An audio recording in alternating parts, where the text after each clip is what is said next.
Hey, Real Nerds. There's many ways to enjoy the Real Nerds podcast. You can listen to us on Stitcher, iTunes, and now Spotify and iHeartRadio. You can see what we're up to around town by following us at Real Nerds on Instagram. And if you want to send us your thoughts, you can email us at realnerds@gmail.com or call us at 720-6nerds5. Like us on Facebook at Real Nerds Podcast or tweet us at Real Nerds. And now on with the show.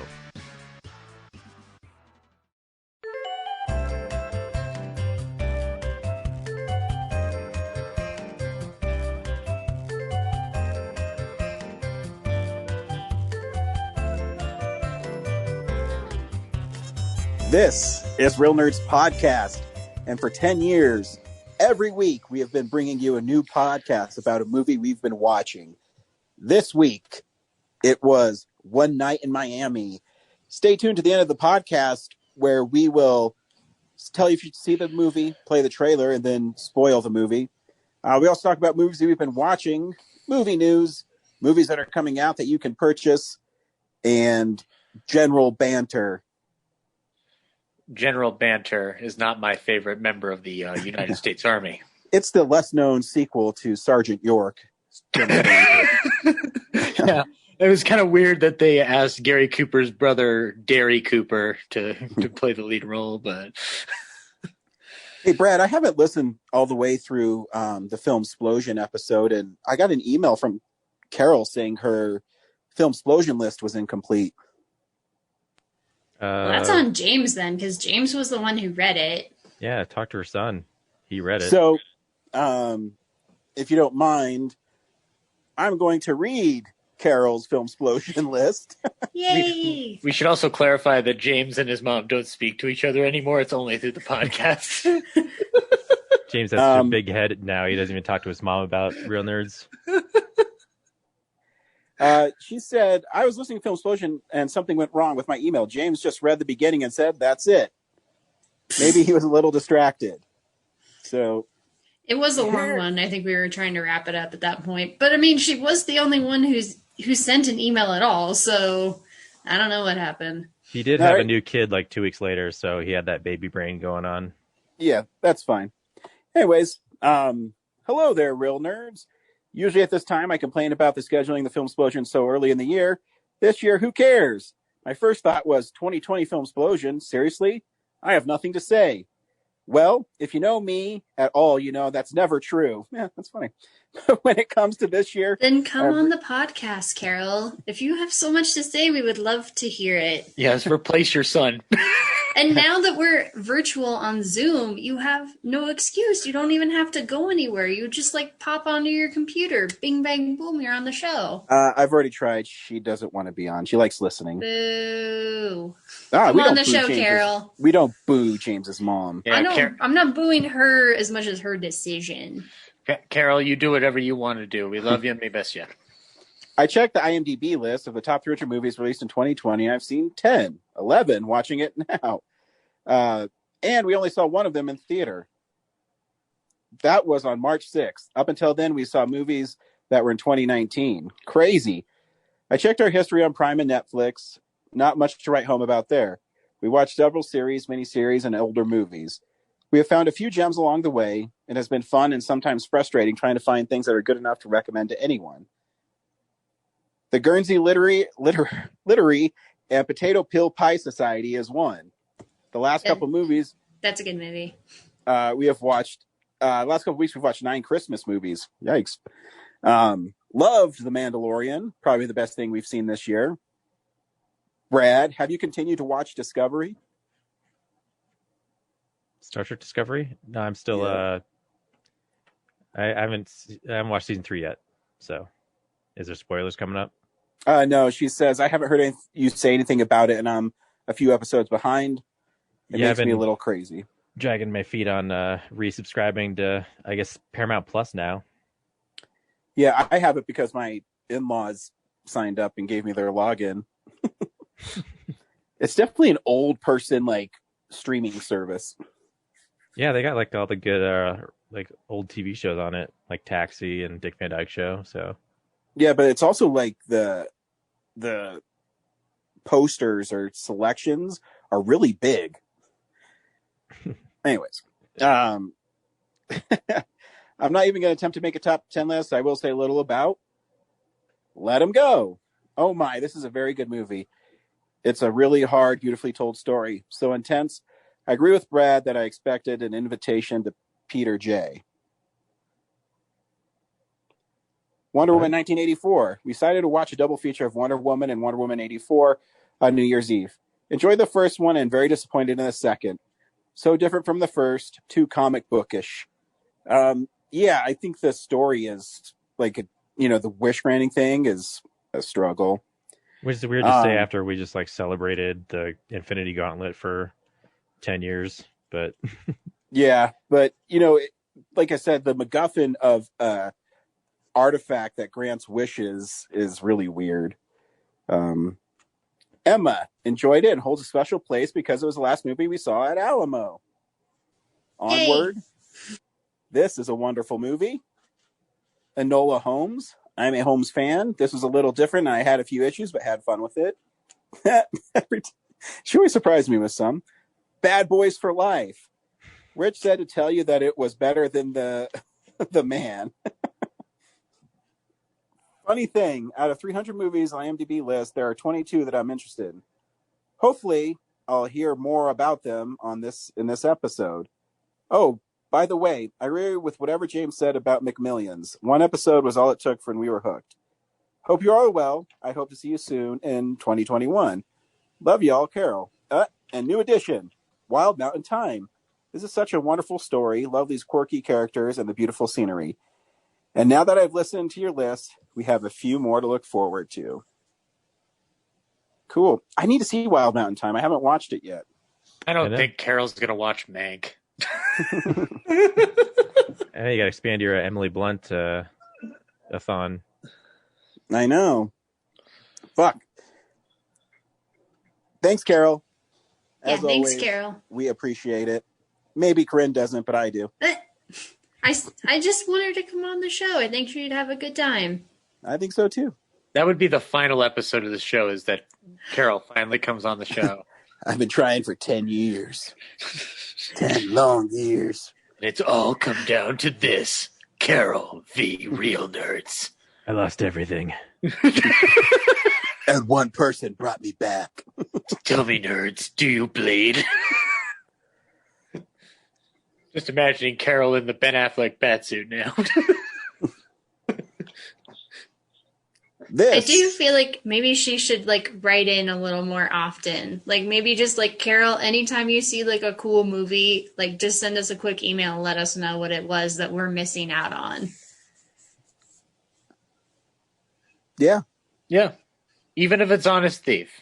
I'll listen to opinions about Honest Thief God. Carol. Let Honest Thief go, Zach. Okay? I will not let him go.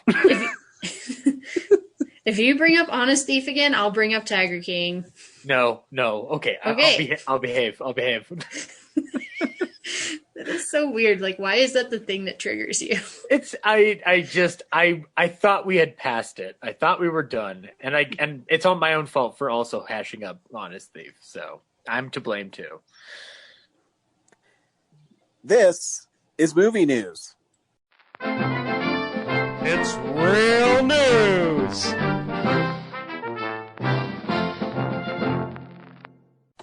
Let's start off with something happy, guys. Something very happy coming to Apple TV. It's the Snoopy Show. Charlie Brown and the gang are heading to Apple TV, and that trailer looks adorable. It's cute. It's standard 2D animation, like a cleaned up version of their 70s cartoons. Yep. Looks very splendid, and you can start watching this on February 5th, 2021. So I tell everybody, one of my favorite Ultra HDs is the Peanuts movie. It looks amazing on Ultra HD. That's one I want to pick up. I got the Blu-ray, but that's an upgrade. You peasant.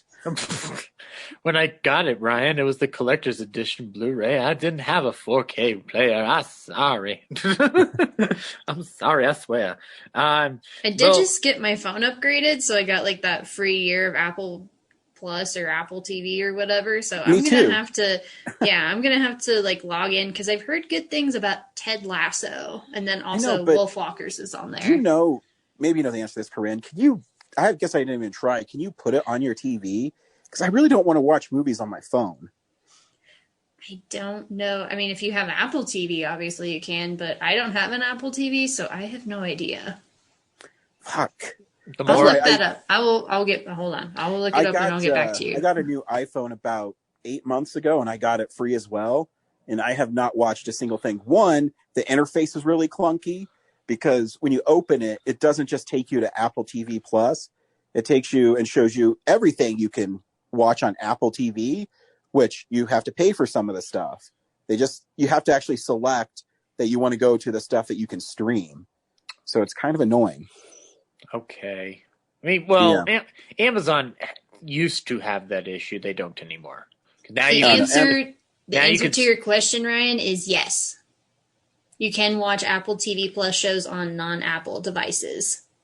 All right. So I'm assuming if you find the app or whatever on Roku or something, shouldn't be a problem. You've got a Samsung, right, Ryan? Yeah. Odds are the app's there because Disney Plus got on there pretty quick. So I don't know, maybe. Yeah, I guess I should look, not be lazy. Anyways. Yeah. Hey, no excuses.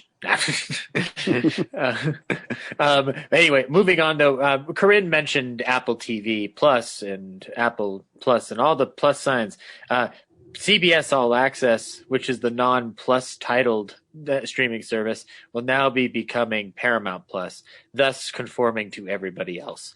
It makes more sense. Like the CBS All Access, you think that you're just getting CBS shows. Yeah. And if you make a bigger umbrella saying, no, we're, Viacom and Paramount, you can watch, I don't know, Indiana Jones here.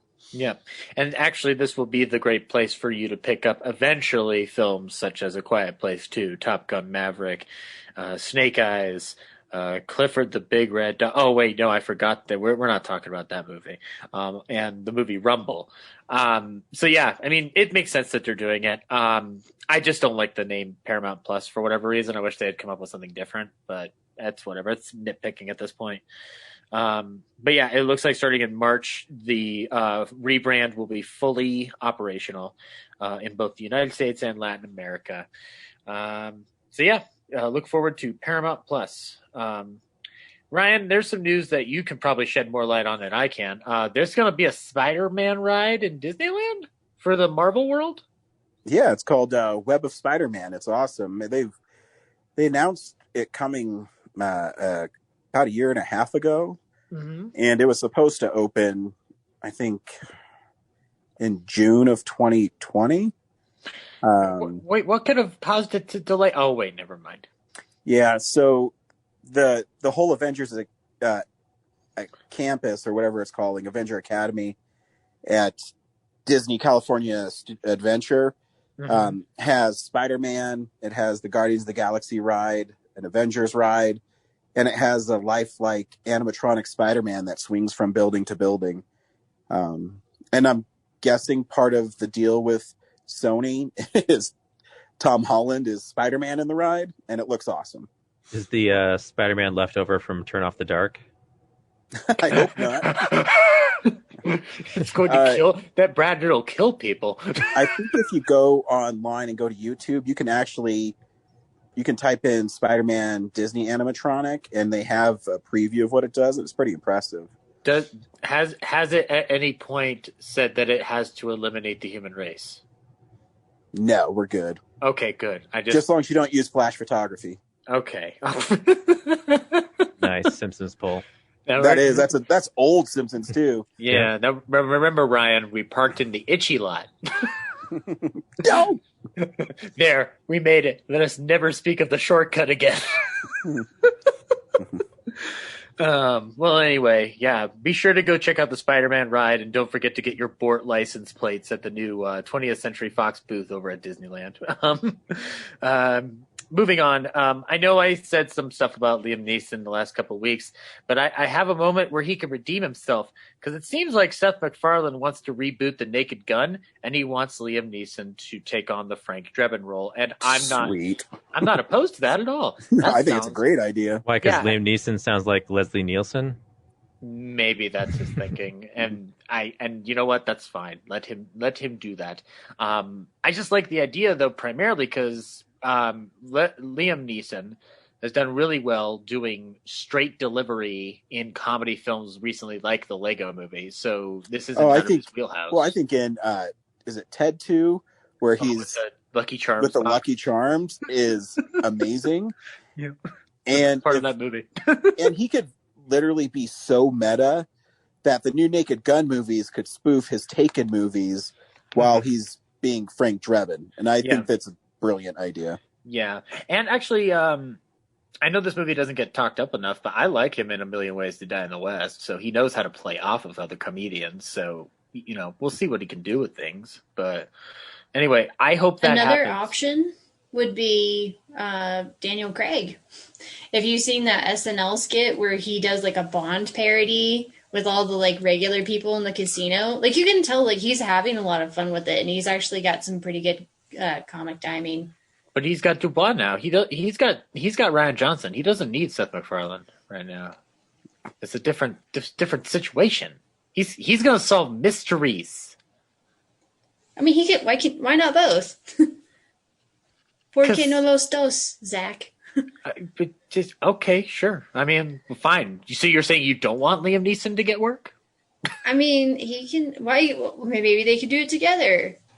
Who knows? Who cares? Actually, just pair them up as brothers who solve mysteries. I'll watch that.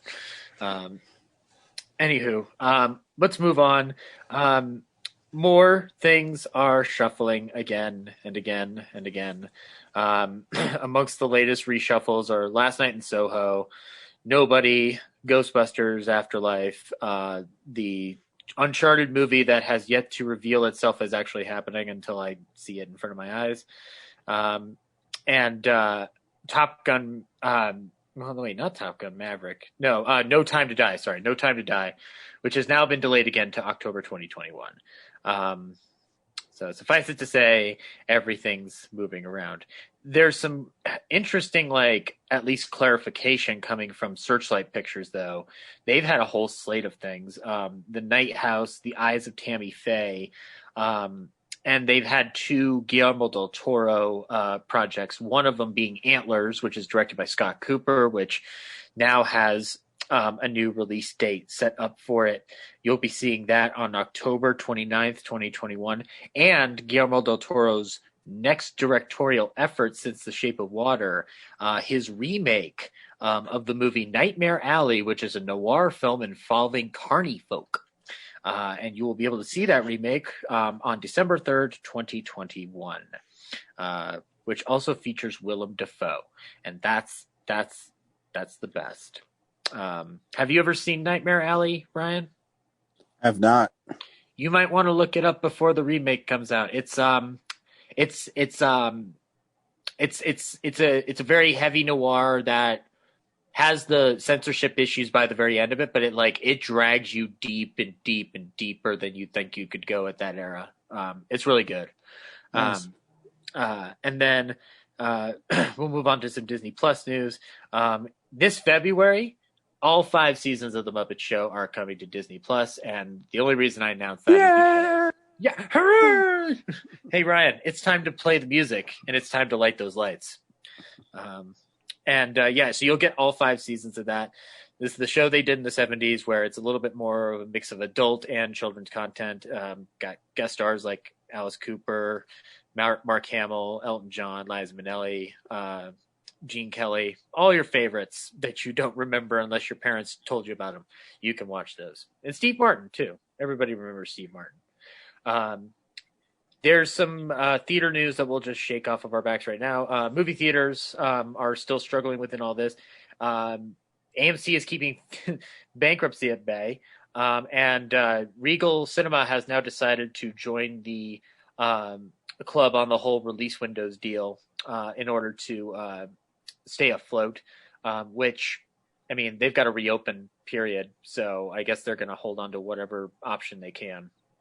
I don't know. Has there been any reports that anybody's aware of Regal and Cineworld reopening their locations, or is it all still just dead in the water?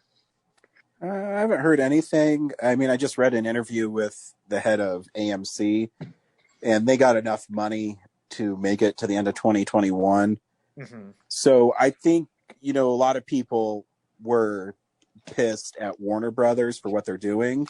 Mm-hmm. But I think in a way they're going to help keep the theaters open at 25% capacity with their films that are coming out. I can't wait. I'm going to see Godzilla versus Kong in IMAX. So, what a way to segue into possibly the. So a lot of people were pissed at HBO Max and Warner Brothers at the time, but I think that might be the best option to get people slowly back into theaters. Mm-hmm. Because the CEO of AMC even said that there is no confirmed cases transmitted from his theaters. So right, I haven't heard really anything confirmed that any cases have been caught. So that's what that is. But anyway, I hope that everything plays out well for itself. But you already mentioned Godzilla versus Kong, so I'll just move into that. Oh, we got a trailer for Godzilla versus Kong, and guys, it's Godzilla versus Kong, and it looks dope, and I want it now. 4 more years. No, I just want Godzilla versus Kong in my lap, by any means necessary now, which probably will be theater, because I do want to see that on as big a screen as possible. And it looks like all the fun actors are coming back from the previous monster era films. It's one of those things where the kid in me will always want to see monsters fight. Yeah. And even though the last couple, I think Kong Skull Island was really fun. Godzilla King of the Monsters is okay, but I still really want to watch it. I think ultimately when it's all said and done, Ryan, we don't have to worry about those human actors because we all know what we're going there. We're going there for a CGI spectacle, and I can totally conform and accept to that because did you see them tossing each other back and forth in that ocean? I want it, Ryan. Can we break into Warner Brothers and steal the print? I don't think that's allowed, but I kind of don't care. I already know how it's going to end, though. They're both going to find out their mother's name is Martha, and then fighting will stop. There's just subtitles as Kong beats his chest, and it goes, "Why did you say that name?" Yeah. Then Godzilla sacrifices himself, gets buried in the ocean, but then you see a bunch of fish float up in the air. That's how you know there will be a monster league. Doomsday Mothra jumps out of the ocean and just takes them all on. Yeah. Could they maybe fight the Wasp woman or the 50-foot woman from the Roger Corman era? Why don't we just throw any monster in there at this point? You know what they should do? Gamera. Because Gamera's friend to children. And who doesn't want to see a giant turtle fight a giant lizard and a giant monkey? I'm down. I'm down for all these ideas. I have a piece of news that Brian might find interesting. I guess this... So, as we all know, Top Gun is getting a sequel called Top Gun Maverick. It was apparently, because of all the delays, Netflix and Apple both sought out to buy Top Gun Maverick from Paramount Pictures. And then Tom Cruise responded with, you have a lot of nerve. And then they turned that. Well, yeah, you're going to turn it down because are they going to offer you $1 billion? Yeah. If not, I tell them to go fuck themselves. No. And what's more, Ryan, the movie's now supposed to be hitting theaters July 2nd, 2021? I think, and I could be wrong, but I think that will happen. In fact, I think that even Black Widow might happen because it's been kind of quiet about it. Mm-hmm. I think Disney is, I read an interview with Kevin Feige, and I think they're playing it pretty close to the chest, but they're going to see how the next month or so happens with someone more competent running things and see how it goes. Because even if Black Widow gets delayed, I don't think it's going to get delayed that long. I think it's going to get delayed maybe to June. I have a theory, Ryan, and maybe it's out of line, but hear me out because it does favor your favorite star. July 2nd, 2021, Top Gun Maverick comes out into theaters. July 4th, 2021 ends up becoming the biggest box office for a 4th of July weekend ever because Top Gun Maverick is in theaters. I don't know if that's feasibly possible given the COVID world we live in, but I just want anything to break that box office window if possible. Well, I think that once enough people are vaccinated and people have confidence again, people are going to go back to their normal lives, and no doubt. And going to movies is part of it. And I can tell people that are listening to this show, I've been to the movies countless times, and they're safe and they're fine. Just, follow the rules while you're there and you'll be good to go. Yeah, but we've all gone, and everybody's taking it seriously. AMC makes you fill out a list for contact tracing. They're not screwing around. So, yeah. As we've talked about before, I think the greater risk of transmission isn't with the guests, it's with the staff. Well, yeah, you found that out through the In-N-Out burgers here in Colorado. Yep, and the Chick-fil-A's. Yeah. Why did you all wait 12 hours in line for a fucking burger? It's okay. It's a good burger if you're in California. Well, you've been locked in your home for so long. I guess so. Yeah, I guess so. But my sister pointed out for the 12 hours you were waiting there, you could have driven to Vegas, gotten an In-N-Out burger there, and then driven home. I never would, but I mean, I don't know. But yeah, anyway, yeah, it's whatever. 2 more pieces of news. Jeff Nichols, the director of such films as Take Shelter and James's favorite movie of 2013, Mud, was set to do an Alien Nation remake based on the 1988 buddy cop film. And now he has apparently turned it into a 10-episode series pitch, and he's hoping Disney will make it. So yeah, we'll see if that develops anytime soon. That sounds a little bit more lucrative within the environment, given the fact that it seems like if you're going to pitch an idea like Alien Nation, which is a little like cultish, you might want to just try it for television. But yeah.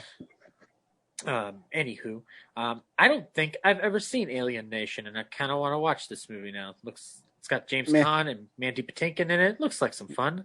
Meh. Okay. And last piece of news, we lost legend, Great Beyond Wisconsin, you're on the air, because Larry King, who was in Ghostbusters and some other movies, has passed away at the age of 87. He was in other films such as The Contender, Enemy of the State, Bulworth, and Contact. But we all know that he was famous for over 6,000 episodes of a show on CNN and his radio show out of Washington, D.C. I think each and every one of us, to an extent, has had a Larry King memory / experience watching his show in some form or fashion. I don't know if anybody has any particular fond memories, but my mom had him on all the time. And I have ended up having to go back to a lot of his recordings for research for my convention lectures. So, he's definitely had a unique style only unto him. So it's a shame that he has left us, but he left behind a hell of a legacy. That's not a doubt in the world, to be sure. So just recently, Joe McHale shared this conversation he was having with Danny Pudi, and he asked him what his dream was or something along the lines of that. Yeah. And Danny Pudi said, just being happy and yada, yada, yada. I know where you're going with this. And Larry King said, don't you want a private jet or something? And Danny Pudi said, I'm a voice on DuckTales. Yeah. That was a wonderful clip. Everybody's like, it seems like anybody who got to interview with him either during his CNN show or in his web show years has shared a memory. Paul F. Tompkins shared a wonderful one of him looking awkward as all hell as Larry King's trying to introduce him. That was like an adorable thing to watch. He did he did a lot of like death tributes. The one I fondly or firmly remember is the Bob Hope one, when Bob Hope died, because that's when around the time I got into like people like Bob Hope. Like they did a full tribute and everybody calling in and everybody sharing memories. It was just interesting to watch him facilitate all that while wearing suspenders and looking fairly sharp at the same time. So yeah, it's a shame, but he was 87. He had contracted COVID, but he had been diagnosed with lung cancer in 2017 and had gone over procedure for angina in 2019. So he's had a series of health issues, as well as a series of lives. But that's beside the point. And yeah, hell of a win. Yeah, I mean, yeah. Just what else can you say? I don't know. You didn't say it very well, though. These are did. Blu-rays that are coming out next week. DVD releases and Blu-rays. I apologize to the estate of Larry King and his many wives that I messed this up. Anyway, Ryan, I'm confused with Blu-rays this week. Can you help me solve this mystery? Sure. So you already got room for one more of the Blu-ray upgrade, right? No, it's coming tomorrow. Okay, so then this is correct. All right, so This week on Blu-ray, we've got a bunch of retro titles coming out, because that's all we still have, really. We'll start off with the Warner Archive lot. After The Thin Man, the second in the Thin Man series has come to Warner Archive Blu-ray. You can follow the adventures of Nick and Nora and Asta 2 as they solve yet another mystery.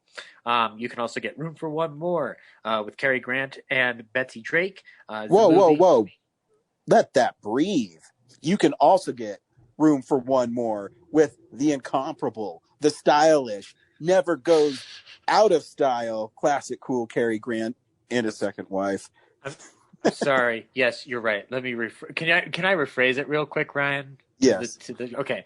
Yeah. Also this week, you can get Room for One More, starring that classic cool himself, Mr. Cary Grant, who is not only the subject of an article series by Mr. Ryan Frost on RealNerdsPodcast.com. Thank you. Not only a legend in cinema throughout all of its many, many decades, and also the subject of a Secret History of Hollywood biography podcast series. No. Only promote mine. No, you both get room in my heart, so that's what this is. Nope. But actually, no, sincerely, though, this is the movie that you've been recommending to me, and you gave me the DVD version, so I'm going to pop it on this week. Standard definition. Hey, fuck you. That's what I think of you. You know what? Blurry and unrefined. Hey, better than having no print of the movie at all, am I right?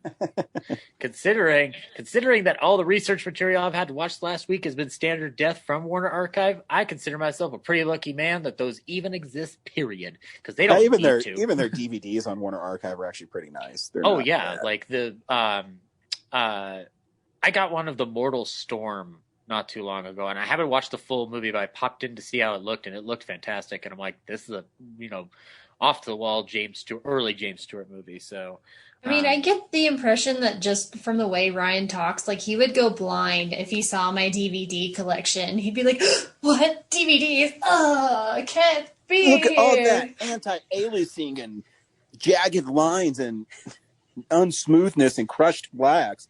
Ugh. What Corinne, are we like?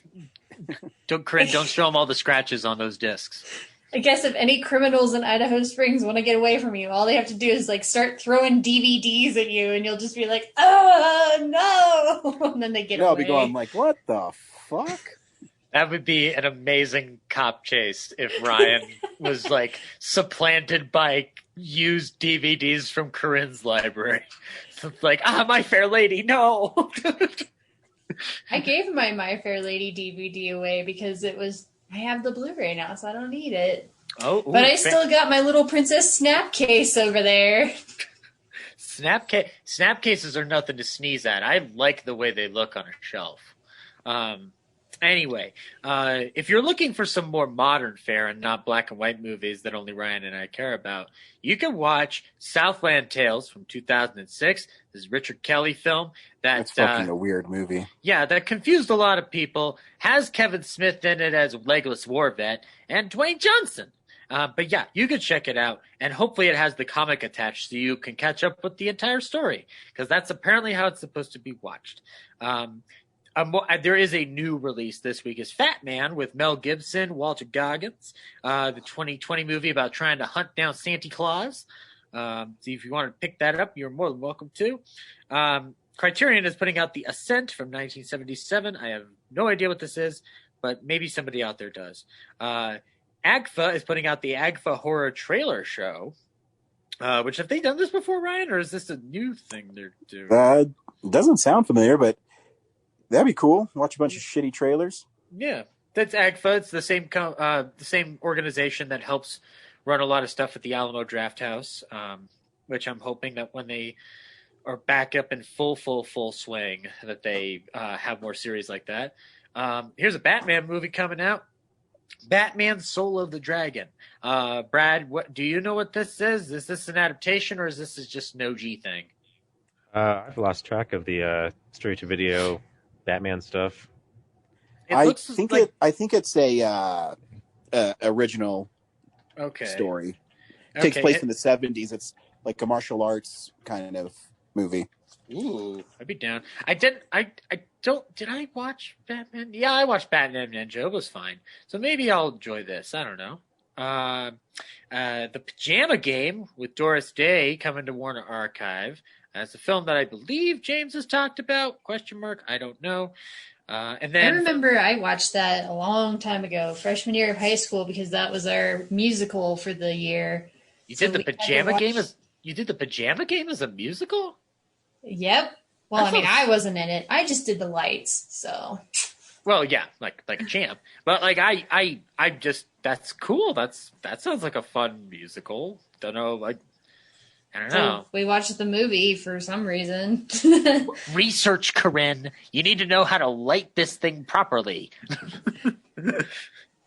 No, that was like for an acting class that was completely unrelated to the musical. Like most of the people who were in the acting class were not involved in the musical at all. So, okay. But our acting teacher was weird. So, I gotcha. Well, you don't have to worry about him anymore, Corinne. You've got anime to catch up on. Okay. And I said something about Gamera earlier. As we all know, Gamera is friend to children, and now he is friend to Blu-ray, because you can get from Arrow Gamera, the Showa era, the films of his from 1965 to 1980, and the Heisei era from 1995 to 2006. So there's more Gamera in your life than you ever possibly thought you'd want. And if you want even more Gamera, watch MST3K. And then 2020's Come Play, the story about the tablet that comes to life? Ryan, have you seen this? I don't know what comes to life. I know it's a monster that can only be seen with the tablet, and it actually has gotten really good reviews. Really? But I won't blind buy it because it's $20 and there's no special features on it. Is this Blumhouse?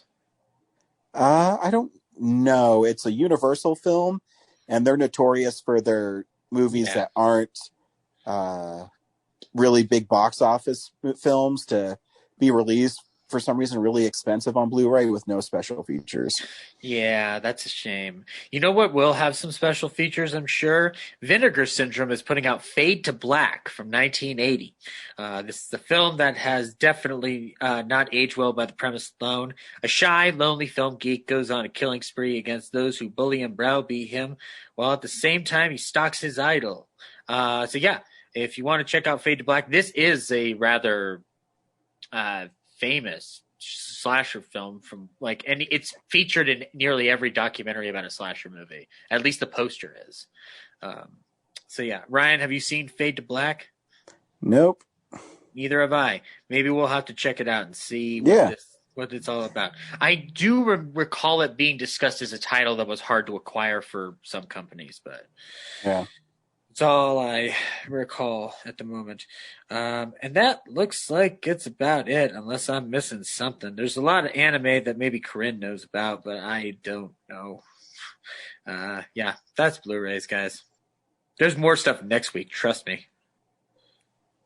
Here's movies and stuff we've watched throughout the week and what we've been watching. So, this is the stuff we've been watching. Brad, I'm going to start with you because you've been really quiet. Sure. Let's see. What should I start with? I guess continuing from last week, I watched The Righteous Gemstones, and it wasn't quite as zany funny as I expected. It's actually more of a dramedy. About Danny McBride. God, what are their names? John Goodman. John Goodman. That dude from the Workaholics. And their sister have a mega church, and Danny McBride gets blackmailed because he does like a night of prostitutes and cocaine, and they try to find out who's blackmailing them. And yeah, it's only one season. It's pretty short, but it's actually kind of like a lot of dramatic moments where they come to terms with being like a really shitty family. So, and their hypocrisy is exposed, so it wasn't too bad, but yeah, it's not as, it doesn't have that crazy hijinks that Eastbound and Down or Vice Principals had. So I know it's supposed to have a second season that got greenlit in 2019, but now it's just a matter of Danny McBride sitting down to do it and then eventually making it. Yeah, I was surprised how much writing credit he had. I didn't expect that. So yeah, he keeps himself busy. I know clearly the Halloween movies have kept him busy for a hot minute. So yeah, but yeah. Cool. Speaking of the DC movies, I watched Death of the Family, which is the latest. Yeah, mine's been sitting on my shelf since it was $7.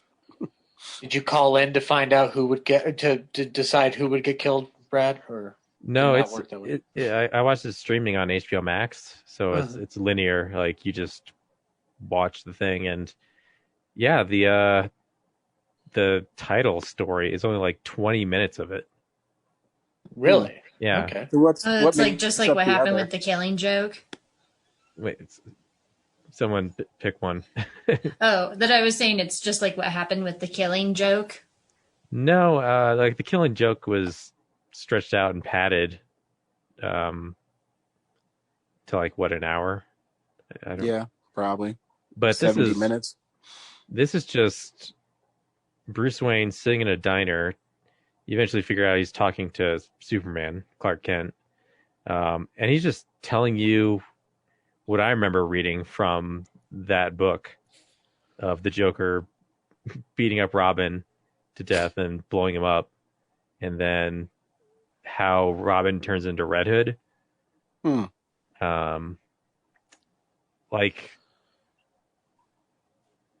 he's just sitting there just telling you the entire story. It's one of the most boring things I've ever seen out of these animated movies. And I wonder if it doesn't benefit from streaming it. It's the gimmick on the Blu-ray is what sells it. Yeah, I guess you got two choices. He either dies or he doesn't. So I guess there's no way for me to see what the he lives option was, because the streaming, he blows up. But yeah, it's just 20 minutes of Bruce just spelling it all out for you. Like there's no mystery. There's no, like, it's almost like they know the story, so they're not even gonna bother like making it compelling or interesting. And then it has like just recycled stuff from the other movies with Red Hood, right? And then after 20 minutes, it just goes into other DC properties. Like Sergeant Rock was the second one, and it's actually something like it's a special feature from another release of something else. I forget which one. Maybe the Suicide Squad, Arkham, whatever it was a bonus feature on another one of those discs. And so I was just like, okay, I'm out. And so Interesting. I don't know what the other rest of the streaming was. So, but yeah, I was really disappointed. I was like, it's such an, like, even though I know it, it's still like an iconic moment in Batman lore. Go ahead. Sorry, and it's 4 issues long. They could have made it an hour. Well, yeah, they padded it by including the Red Hood story, like all the modern Jason Todd resurrected stuff in it, and it's just like, it's not interesting because it's literally just Bruce Wayne sitting in a diner. It's like he's reading the book to you, like for you. I'm like, cool. You're just gonna tell me the story? All right. And then the Joker took a pipe and he beat my ward with it. The end. Yeah, it's just a bunch of flashback stuff of him just being, telling Clark that he, like, this is his big failure as Batman, is letting Jason Todd become the Red Hood, I want to watch Batman read bedtime stories now. John DiMaggio's back as the Joker, and I don't know. I'm just so used to, the Mark Hamill Joker voice. Like even the Alan Tudyk Joker voice, like, is sort of similar, but John DiMaggio's is more gruff, and so that's kind of weird. But like I said, it's so short that you're like, okay. I think he gets more room to stretch as Joker in Under the Red Hood. Yeah. He has much more to do. So like that's why Brad, he's there. I'm reading the review while you're talking, and on Blu-ray.com, there's 7 different choices you can make. Damn. You can borrow the Blu-ray. I got it when it was $7 at Best Buy. Yeah. So I'll watch it and I'll let you know. I'm surprised the streaming wasn't like, okay, so like one choice ends and then it just restarts, and then just like it plays the alternate versions of what you just saw, like just in linear order. Like I'm surprised that wasn't that. It was just like, okay, we're gonna give you this one option, and then you can watch all these other anthology films. Yeah, so you're right too. So I'm looking at the bonus material, and it's Sergeant Rock was on Batman Hush, and then they have Adam Strange, which is on Justice League Dark, The Phantom Stranger, which is on Superman Red Sun, and Death, which is on Wonder Woman Bloodlines. Yeah. Oh yeah. But even like, no matter what option you choose, I guess it's all like it's only up to like 30 minutes of a movie. Like this storyline is way longer than 30 minutes. Like I feel like they should have just done an entire choose your own adventure, like just Death of the Family, Can we find a way to discover if Zack Snyder had involvement in it and demand that there's a Snyder cut of it? I know. Yeah. I mean, Blu-ray.com gave it a 4.0 out of 5. So wow. Maybe it's not good to experience it streaming. Maybe it's just like the idea of it like being like a choose your own adventure kind of a deal is the appeal of it. Yeah, which I'm down for, but like even then I'm expecting more than 25 minutes of a movie, Yeah. It just feels lazy, Batman's just sitting there narrating the entire thing to you, like nonstop. Yeah, so that was that. Other DC, I rewatched Green Lantern for the first time since we reviewed it on the podcast. Yeah, that is. I mean, it's not like it's not an entire dumpster fire, but it's definitely like so mediocre compared to like what we're used to. Mm-hmm. And also Carol Ferris, like really another Carol in a comic book property that flies jets. Like, man, comic creators back in that era just stole from each other left and right. Mm-hmm. But yeah, it's just kind of bland, Like, Parallax is just a gross fart cloud. Hector Hammond. He's a creep on legs.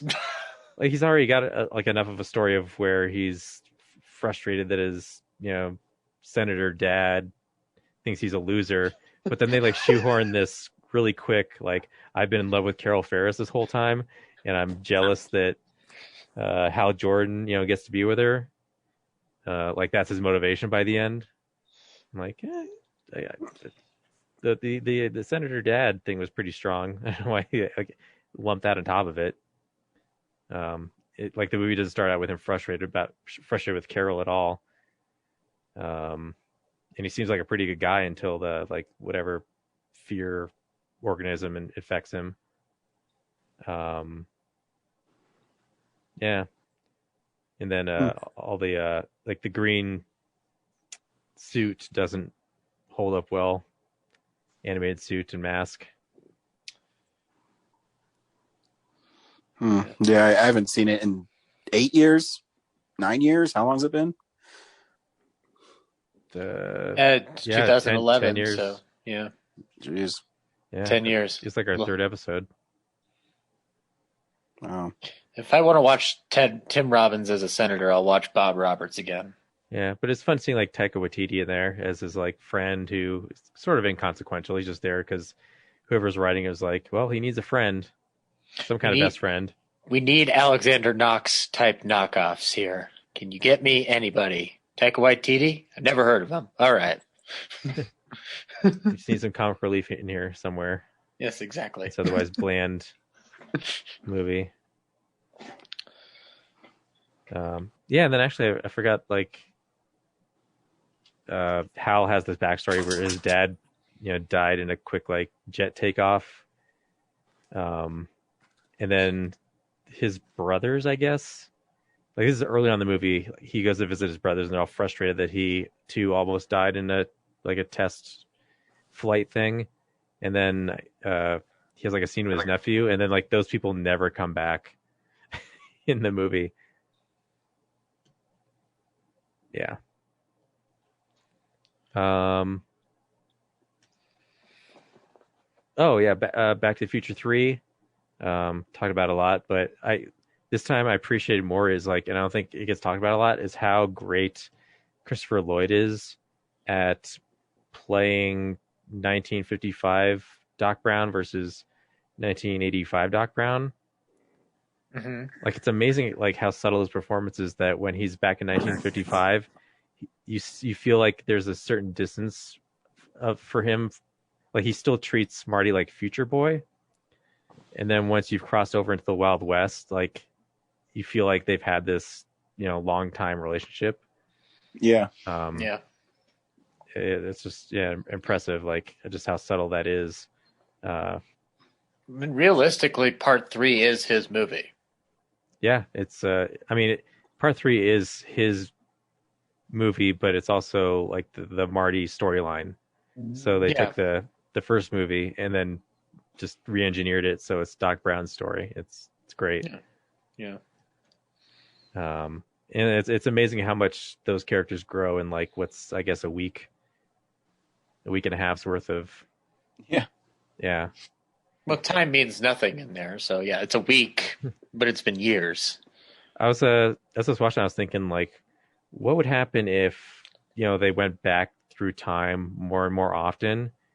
Like they would age in that time, and once they, let's say they did it so often that, like we're talking like years worth of going back over and over and over again, and then went back to their normal time. Like conceivably, they could go back to 1985 after a while and just be so old, and no time has passed. Like, does that make sense? What I'm talking about? Yeah. Yeah, I see what you're saying. Yeah. Like time has passed for them, but not for the people that last saw them. Yeah, like their bodies are aging, and even though they're going back to their own time, like relatively safely, like the people in 1985 would have to notice. They're like, man, you're getting really old. Like that could physically. I mean, that would be an interesting way to actually get them back in a movie, but I don't think that's ever going to happen. Yeah, but that'd be a good hook. Yeah, I never really thought about like there's the actual physical toll that would reveal, right? Mm-hmm. They kind of deal with that in the Futurama finale, with them traveling to the like absolute end of time. But yeah. What are we seeing next week? I was going to say The Little Things. I was hoping you'd say Psycho Gorman.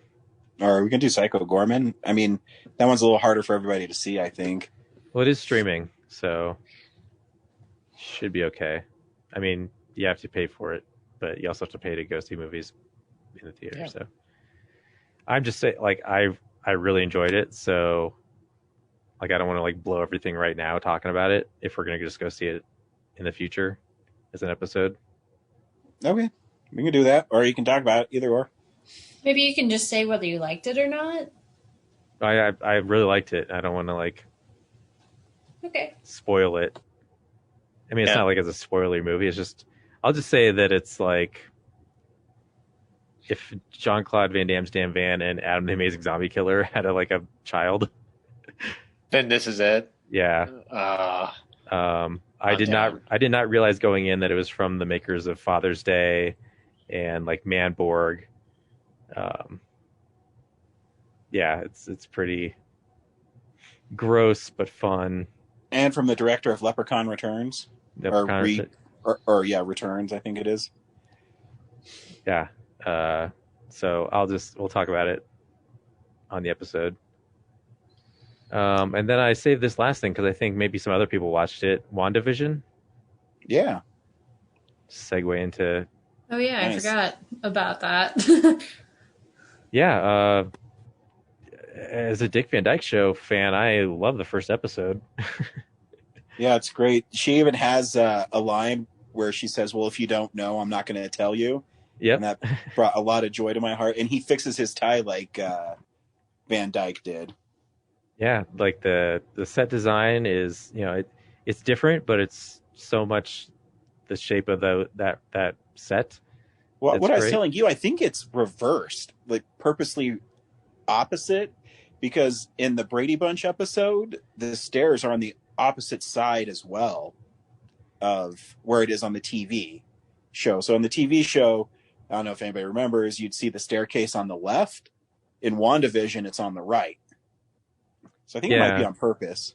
No, the Dick Van Dyke Show one though, like the living room is like the walkway, like the furniture is different models of things. Like there's a couch instead of a stove, like in that one corner, but the front door is still on the left, and then the path to Richie's room is still back there. In the kitchen, though, it's flipped. The kitchen, the island is still is like. Yeah, but everything it includes different things. Like, it's not a perfect square, but like the refrigerator's still in the back left, and then there's like a whole separate like cabinetry thing going on the right with a window. Mm-hmm. But there's still the sink next to the fold out window, and then it's funny. There's an empty space close. Like with the space with the calendar, I think is supposed to have something there. But it's funny that the picture of the calendar is just the room across from the wall. Yeah. Like almost if it was a window through it. Yeah. But yeah, like the backyard door and the garage are in the same places. So yeah, it's just impressive. But yeah, that it's that weird David Lynchian part of the show that's like, I just want to know what's happening next. Yeah. Like, what does this all mean? You watched the most recent episode? Yeah, I watched them all, yeah. Oh, good. Yeah, I think they're purposely doing a kind of a slow burn. Because every episode has a little more. The first one with his boss choking like Mr. Weed doesn't really matter. Yeah. But the second one with the talent show and all the sword clues throughout and the color. It pretty much is happening how I think it's happening with she's created a fictional world because of the trauma that she endured during Infinity War and Endgame. And it's just showing how powerful of a superhuman she is. It's interesting though, because like I didn't feel after like she's the last thing we see of her, she's talking to Hawkeye, and she doesn't seem that like she's sad, but she doesn't seem like psychologically broken. So it feels weird. Maybe because it's still sinking in at that point. Yeah, I mean, she just came back, but still, it didn't seem like. Yeah, I didn't get. She also has that moment with Thanos where she says, "You took everything from me." Yeah, but that just seems like a heroic moment. But sometimes it takes a little bit when you endure trauma for it to kick in. See, that's what I want to see is like what led to this moment, which I'm guessing they'll probably lead up to. But yeah, I'm just so curious right now, like where, why are we going through this roundabout way of things, Yeah. Is it just to pad episodes so that they can sell Disney Plus, or is it like do these? No, I think they're telling a story. I mean, obviously, it's. I think it's a reality that she's creating, and every time it breaks, it advances the decade she's in, because she thinks she can go back to a time when it won't matter, where it's the 60s or the 70s, and then it keeps on getting broken. It's also weird that she is manufacturing those like 50-year-old realities when she's probably as a character like what, late 20s. Yeah. Hey, we like that stuff in our early late 20s. Yeah, I guess. Yeah. It's what you know. I'm just wondering, like, in the midst of growing up, being tested on by Hydra, when does she have time to like absorb Nick at Night? Maybe in her downtime. If she lived in another, like, she's supposed to be from Sokovia, and so maybe like the American shows got syndicated over there way after they were done with their run here. Like maybe it was like a 10 or 20 year delay. And so that's why she knows like all these shows from like the 50s and 60s or 60s and 70s. Or I don't think that much into it. I think it's just her reality that she's making based on stuff she remembers. Yeah. Who knows? Maybe she just happened to be next to like a TV antenna or something, and then that just kind of like influenced how her reality was warped. And so, am I correct? The girl that fell out of the sky, I guess. That's Monica Rambeau. Yeah, from Captain Marvel. Yes. But like, what is that? Like, there's obviously a fenced-off area that's got some kind of. Again, I think it's a world she's created that Sword is trying to get her out of, because she's created this world with issues. Westview seems like it's a real place. Like there is this real town, Westview, that she's in, and like maybe what happened, I don't know why she's there, but she's just there, and like she's altered reality because like some of the people are real. Like Catherine Hahn's character seems to be real, and that's why they were pointing out like I don't know about her character. I don't know. Like it just makes sense that like this is a town and like the people in it are like kind of under not like mind control, but they're just being influenced by the reality that she's created. I mean, it's easier to make something from nothing than to make something from nothing. It's easier to just alter something that's already there than to create something completely new. I actually think they're all Sword agents, and they're trying to help her not have a complete breakdown because of how powerful she is. So they're going along with her world, and there's someone else who is trying to infiltrate that world who's not a good person. So this is Monica Rambeau 20 years later, and she's walking to this town, and then no, Monica Rambeau's sent there to help her. Right, but she's physically walking into this town. Yeah. And then Wanda is ejecting her out of it, like because she told her about the reality that she knew about her brother. She knows what happened to her, and so she doesn't want her to be there anymore. Okay. Right. She wants to stay in the illusion. She's still in denial about what happened, and she doesn't want somebody to pull her out of it. And there's this illusion force field surrounding this town, so you could just walk in. Anyone could walk in at any time and be a part of this reality. Maybe. I don't know. I mean, that would make sense to me. Yeah, and they're going to have to go along with what she's doing, or she throws them out. How do they, like, I don't know how they know what to expect. Like, because she's broadcasting it. Like you see there at the very end of the first or second episode, like there's a Sword agent there, like taking notes or something. So they have with a TV. So they have antennas that can process. You're thinking way too hard about it. It's a show about a witch and a robot who may or may not be alive anymore. But and I'm sure they'll answer all your questions for you, Brad. I know. I just figured maybe one of you had some answers so I could speed ahead of it. I did. I told you. I think it's a world she's making. You don't know shit. You're just guessing. She can alter reality. She did it once in the House of M, and she got rid of mutants. So yeah, I remember that. Yep. Yeah. Well, that's all I watched then. Corinne, Okay, 3 things. So I watched a new anime called The Disastrous Life of Psyche K, and it's pretty good. It's about this boy in high school who has psychic powers. Like he has telepathy, telekinesis, he can teleport, like just basically anything you can imagine. And it's just like a lot of like wacky hijinks with his friends, and it's pretty good. It's definitely more of like a comedy than it is like a fighting show. So it's pretty easy to get into, and they're actually like kind of like chapters within an episode. So you get to go through like 3 or 4 different little stories or adventures just within one episode. And sometimes they're standalone, but sometimes they're connected. And so I finished the first season. It was only 24 episodes.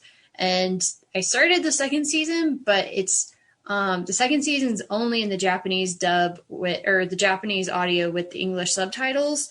And like, not like that's bad, but I just feel like for comedy shows, it's not as good because like, you know, sometimes it's like you're reading and it's like, instead of hearing a joke, you're just reading a joke, and it doesn't really, I don't know. Like anytime I've watched like more of a comedy anime, it just makes more sense when I watch it in English. Like it's way funnier that way. So I don't know if I'll keep watching it, but season 1's pretty good. So I'll recommend everybody check that out. It's on Netflix. I also watched the latest episode of Hanyo no Yashahime, which is the Inuyasha sequel. We got the backstory for one of the main characters that we've been wanting for a long time.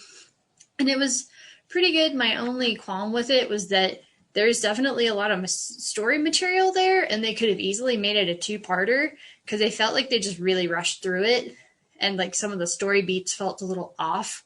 It's like, whoa, all of a sudden this person's dead. And it's like, wait, we just got introduced to this person like 15 minutes ago. Why do I care that they're dead? So it would have been nice if we'd have gotten a little bit of like, given that story a little bit more room to breathe. So, but they're moving at a breakneck speed now. And so then the last thing I'll talk about is our favorite thing for me to talk about on the show, The Blacklist. Yes.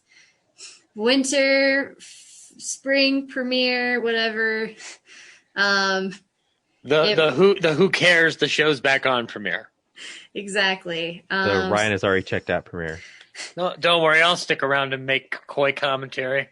Oh, fun. Because this episode was like just complete and utter nonsense. I don't even know what's happening. As opposed to how many seasons that you've described the same way?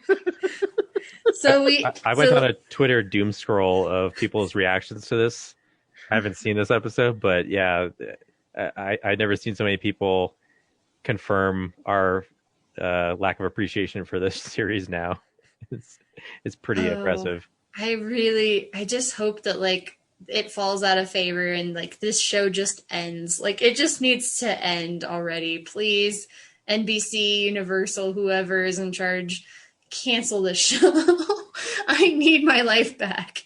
No, can't do it, Corinne. Too many older people really enjoy watching that their guy from Age of Ultron being a weirdo and all the convoluted things. That it's very popular with older people. Right, because older people would know that he's in Age of Ultron. Yeah, that's exactly where they know them from. I don't know. I just got this job yesterday. Is George Lucas / James Stewart a TV exec now? I guess so. If it's a combo of the two, it's a weird guy named George Stewart and president of NBC.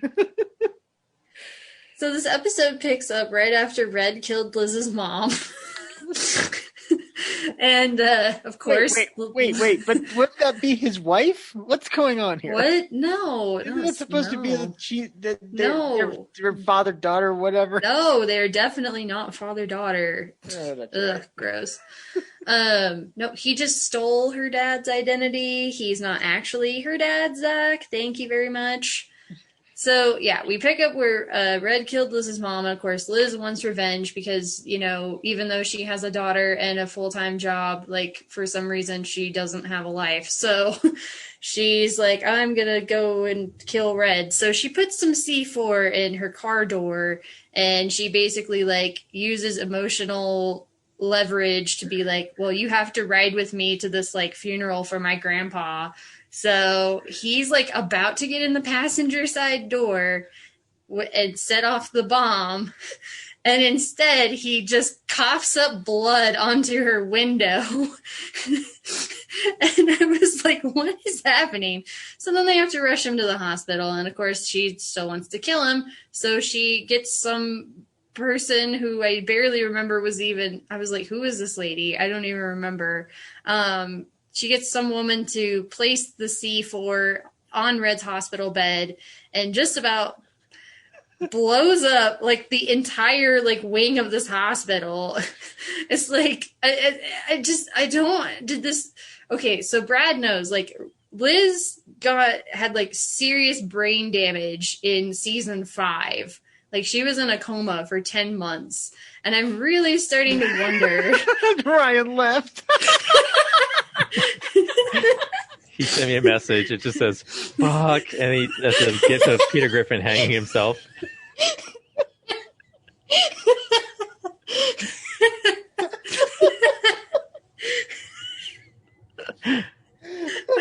Okay, well, I'll be merciful and I'll end this soon. Okay, wait.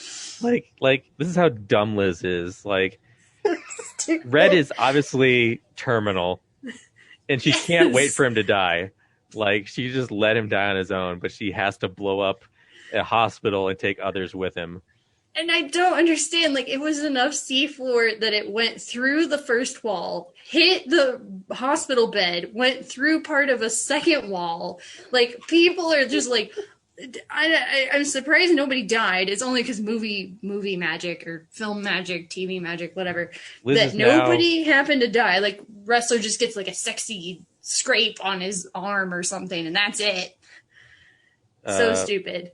What her Russian name? Like, she's basically Masha now, like the Russian terrorist. Oh yeah, she's totally a terrorist. She almost killed like 15 people, including her coworkers who were on her side, just trying to save both of their lives. Anyway, does Harold like reprimand her or? Well, she left the team by that point. She turned in her badge. So she's like a full-blown criminal again, which I'm like, oh, so we're going back to the season 3 storyline.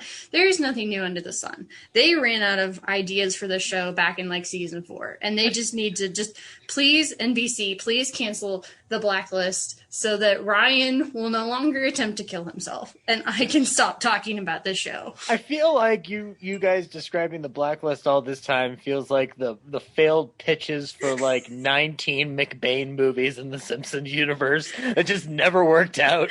Like, and then this terrorist thought happens, and then there's C4 in a building, and then all of a sudden she's a Russian spy, and I'm just like, I don't understand this show. I'm giving up.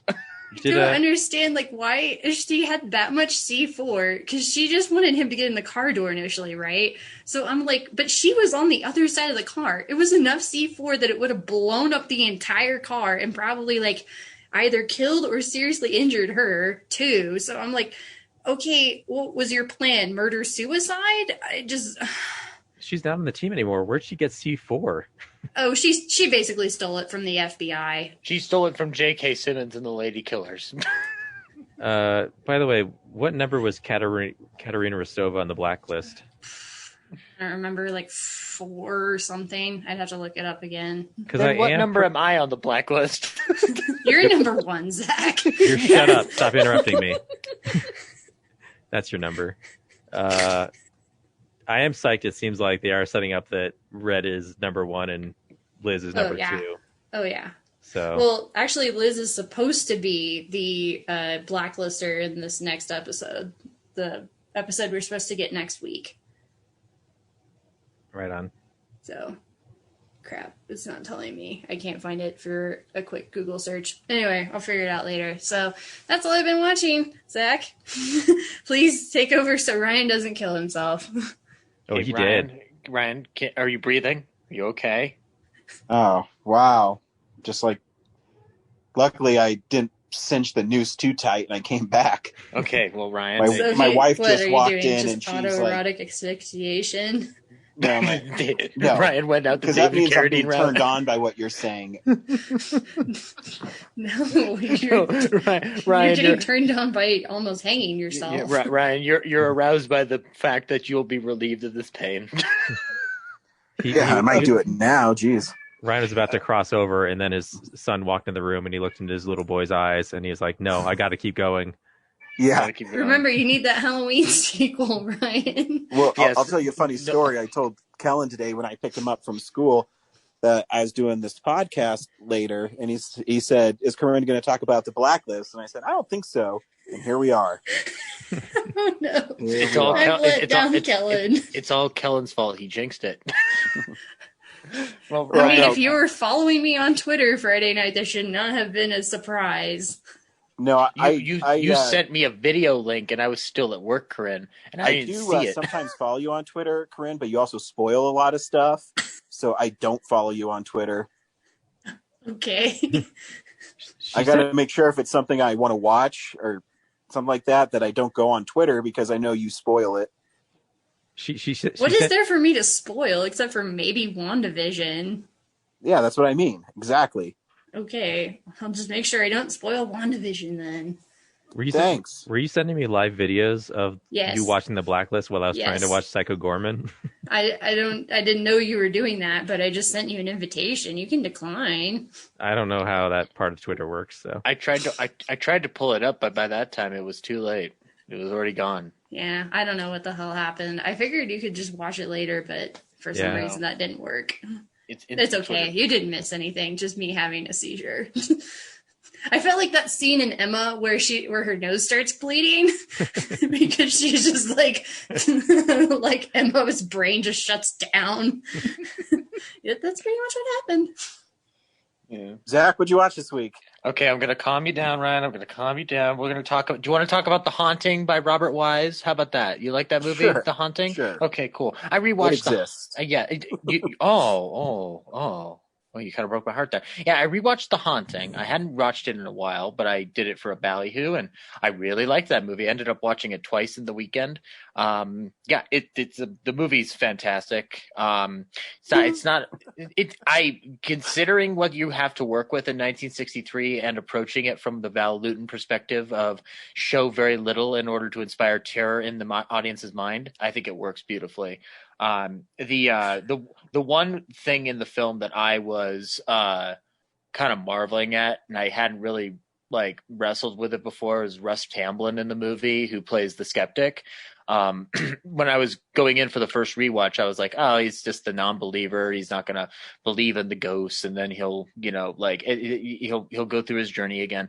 But realizing it this time around, he has a full on arc, going from non-believer, swinging cat of the 60s, getting drunk in a haunted house. And then all of a sudden by the spoilers for anybody who's never seen The Haunting, by the very end, he's just like, we need to burn this motherfucking house to the ground. And I'm like, this is a wonderful arc for the sidest of side characters. Does anyone's head get knocked off in the fireplace? No, but me and my guest Kev Moore talked about that moment, and I told him your pitch for having him go wow as the head goes by, and he's down for it. So I think we need to make this happen, Brad. Nice. But yeah, no, we were actually kind of lamenting that remake and talking we talked for 2 minutes about how it's a remake that happened, but it went through kind of a development hell. But so that's a fun movie. I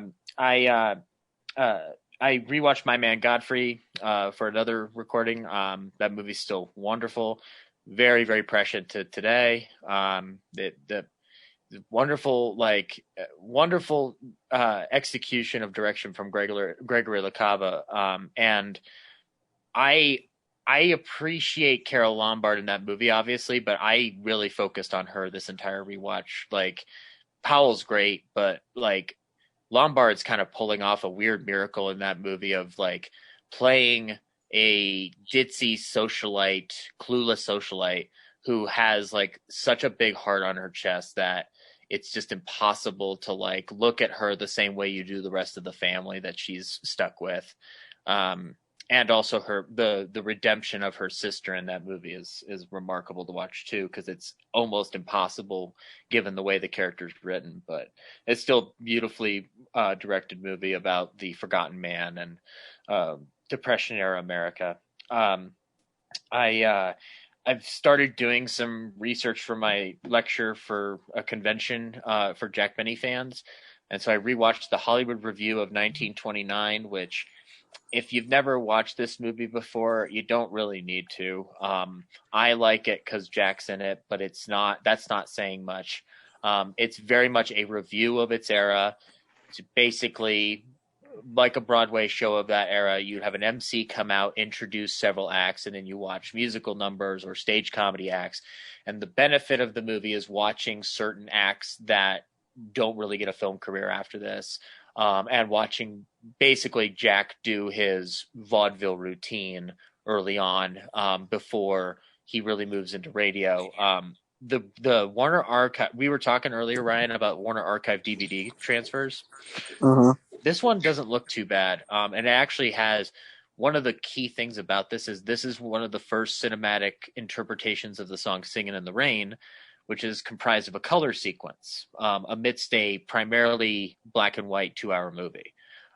So that is a reason to watch it if you want to watch very early Technicolor work its magic in there. This is a movie that feasibly was supposed to kick off Jack as a movie star, but Thalberg and the other people at MGM didn't know what to do with him, and MGM wouldn't loan him out to any other studio. So he was kind of stuck. And so that's why when he moves to radio and then teams up with other studios, nobody else really knows where to put him because his persona and his popularity keep changing. But if you want to watch that movie for like context of like where Hollywood was transitioning into the sound era, it is a good example of this is what 3 years of Hollywood's going to look like, where it's nothing but these musical reviews, excuses to have people talk on film. Between that and gangster films, those end up becoming this big draw up until about 1933, 1934. So it's a good museum piece in that respect. And it has moments that are fun for me, but nothing that I can recommend to a mass audience. I rewatched The Leopard Man by Val Lewton. It's a story about a man who brings a leopard to a castanet artist at a club, and the leopard runs away, kills somebody, and now everybody believes that a leopard is stalking this village and killing people at random. But is it a leopard? I don't know. You'll have to tune in for The Leopard Man, which is wonderful. Yeah, have you ever seen it, Ryan? Maybe. It's one of those films that I think I watched on TCM late at night when I was younger, but I don't recall it, but I recall the story. So I don't know if I've seen it or I've read about it. It's if you've read about it, it wouldn't be surprising because it is a Val Lewton movie that I think gets more influence out of its belt than even so many others, because there's one of the famous scenes of it is the leopard's first kill, quote unquote, where the leopard, a woman is running at the door with the leopard chasing behind her, and all you see is from the inside of the house as she's banging on the door, you hear a huge struggle outside, and then you see blood dripping from underneath the door as the kill is over, which is a kill or a piece of horror that ends up getting translated into something like The Horror, where stuff's banging outside the door, but you don't see what's outside the door. Everything is about what's going on in your mind. And Val Lewton was a genius at making horror films on a budget where it was more about psychological terror and less about looking at a Frankenstein monster or a Wolfman.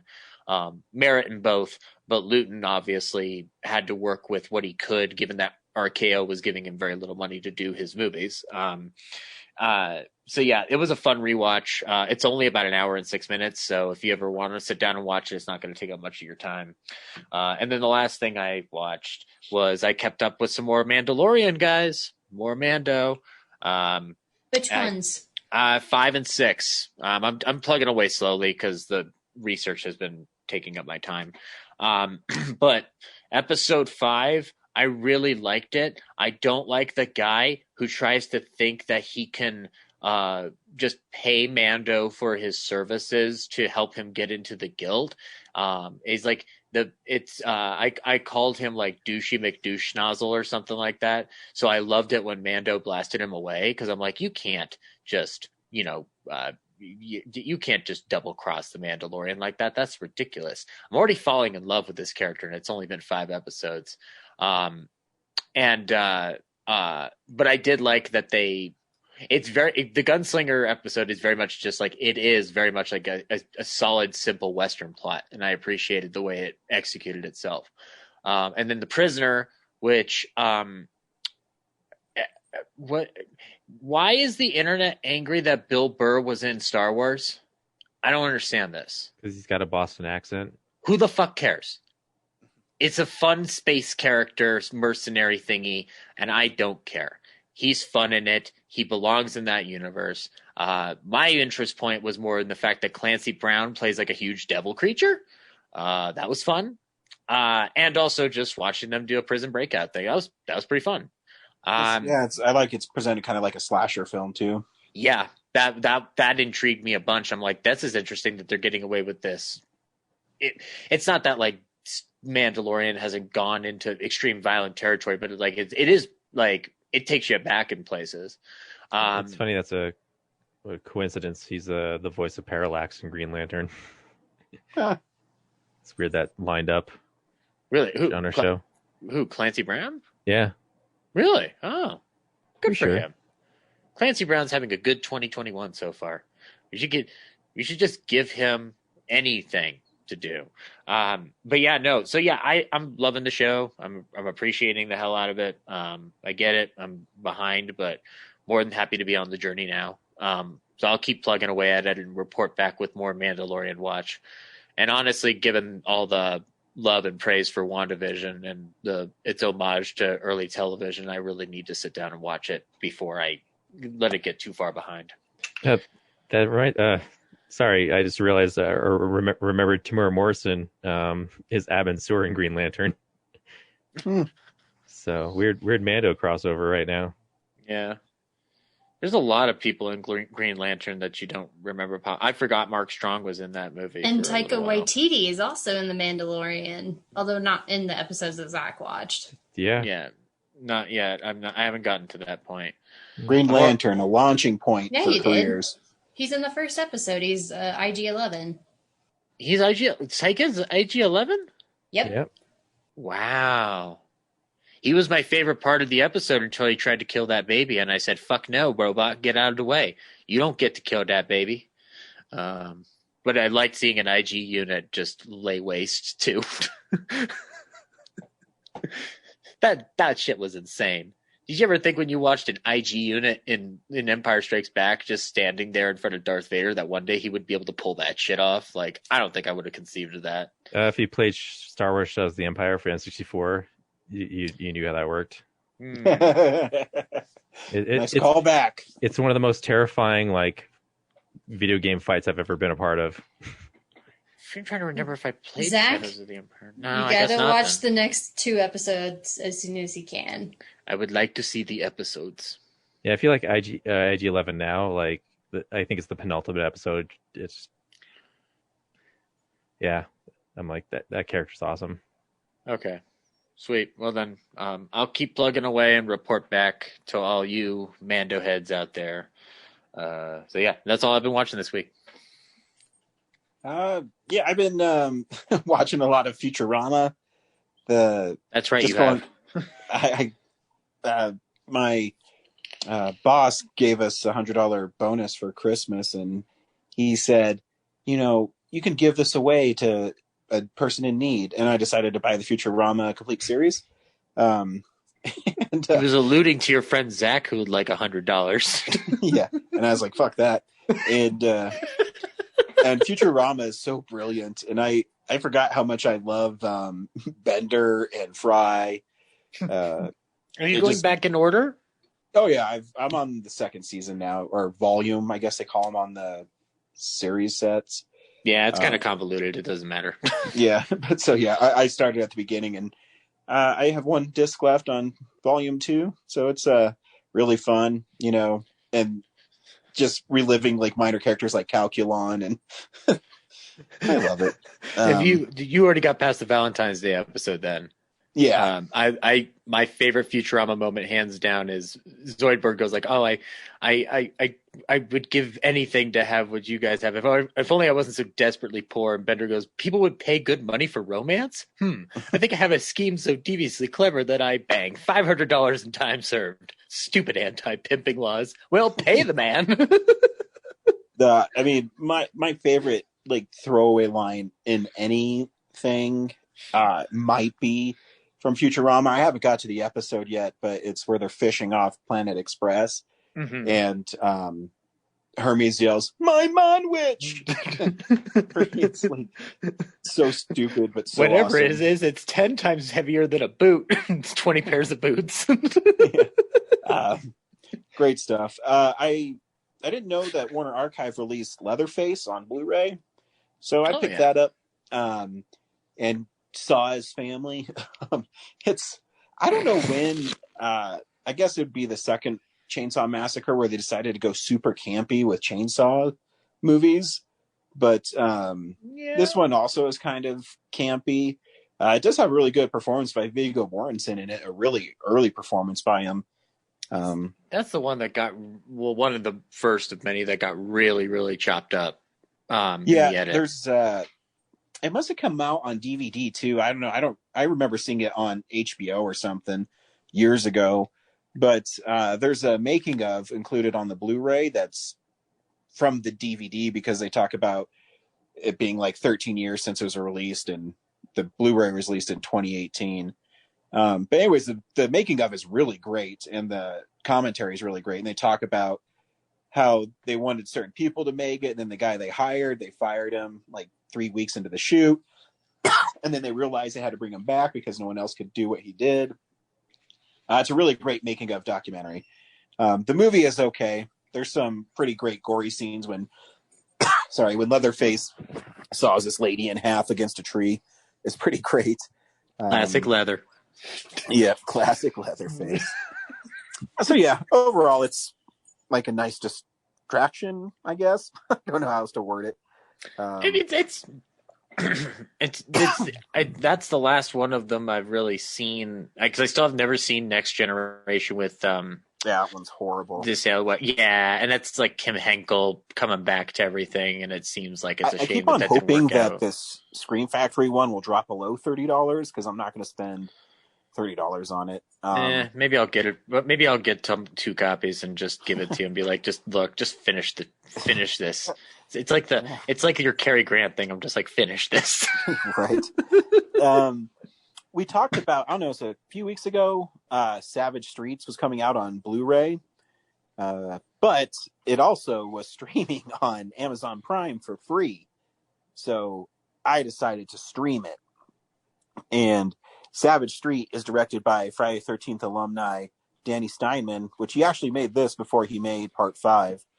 And in it, Linda Blair is the head of the Satins, which is this girl gang in high school.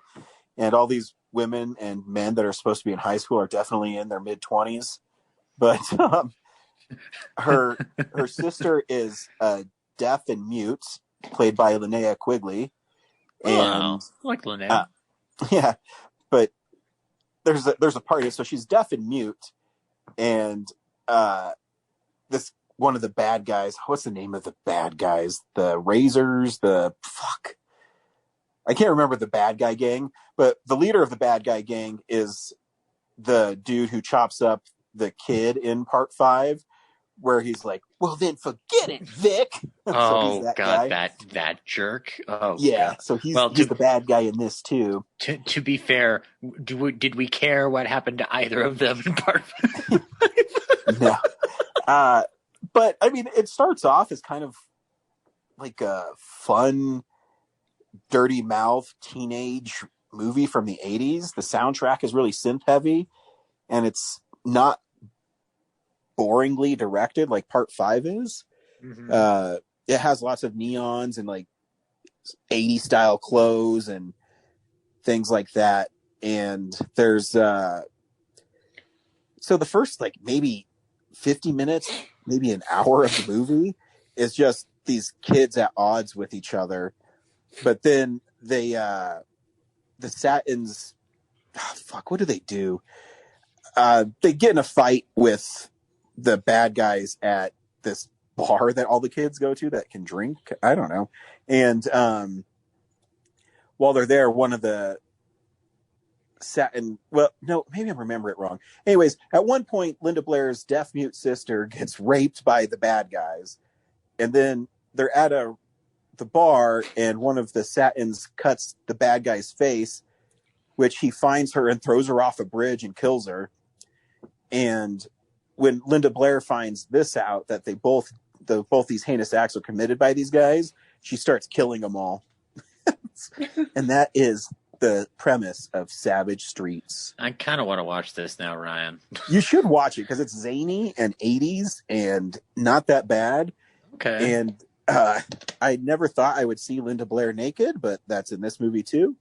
And well, now that's an interesting selling point.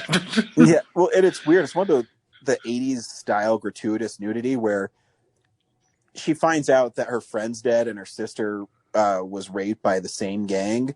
And so it's her sitting in a tub smoking a cigarette for like a minute with no dialogue. I guess it's her contemplating what she's going to do. So it's really unnecessary, but falls in line with 1980s gratuitous nudity. Okay, fair enough. That's all I can say.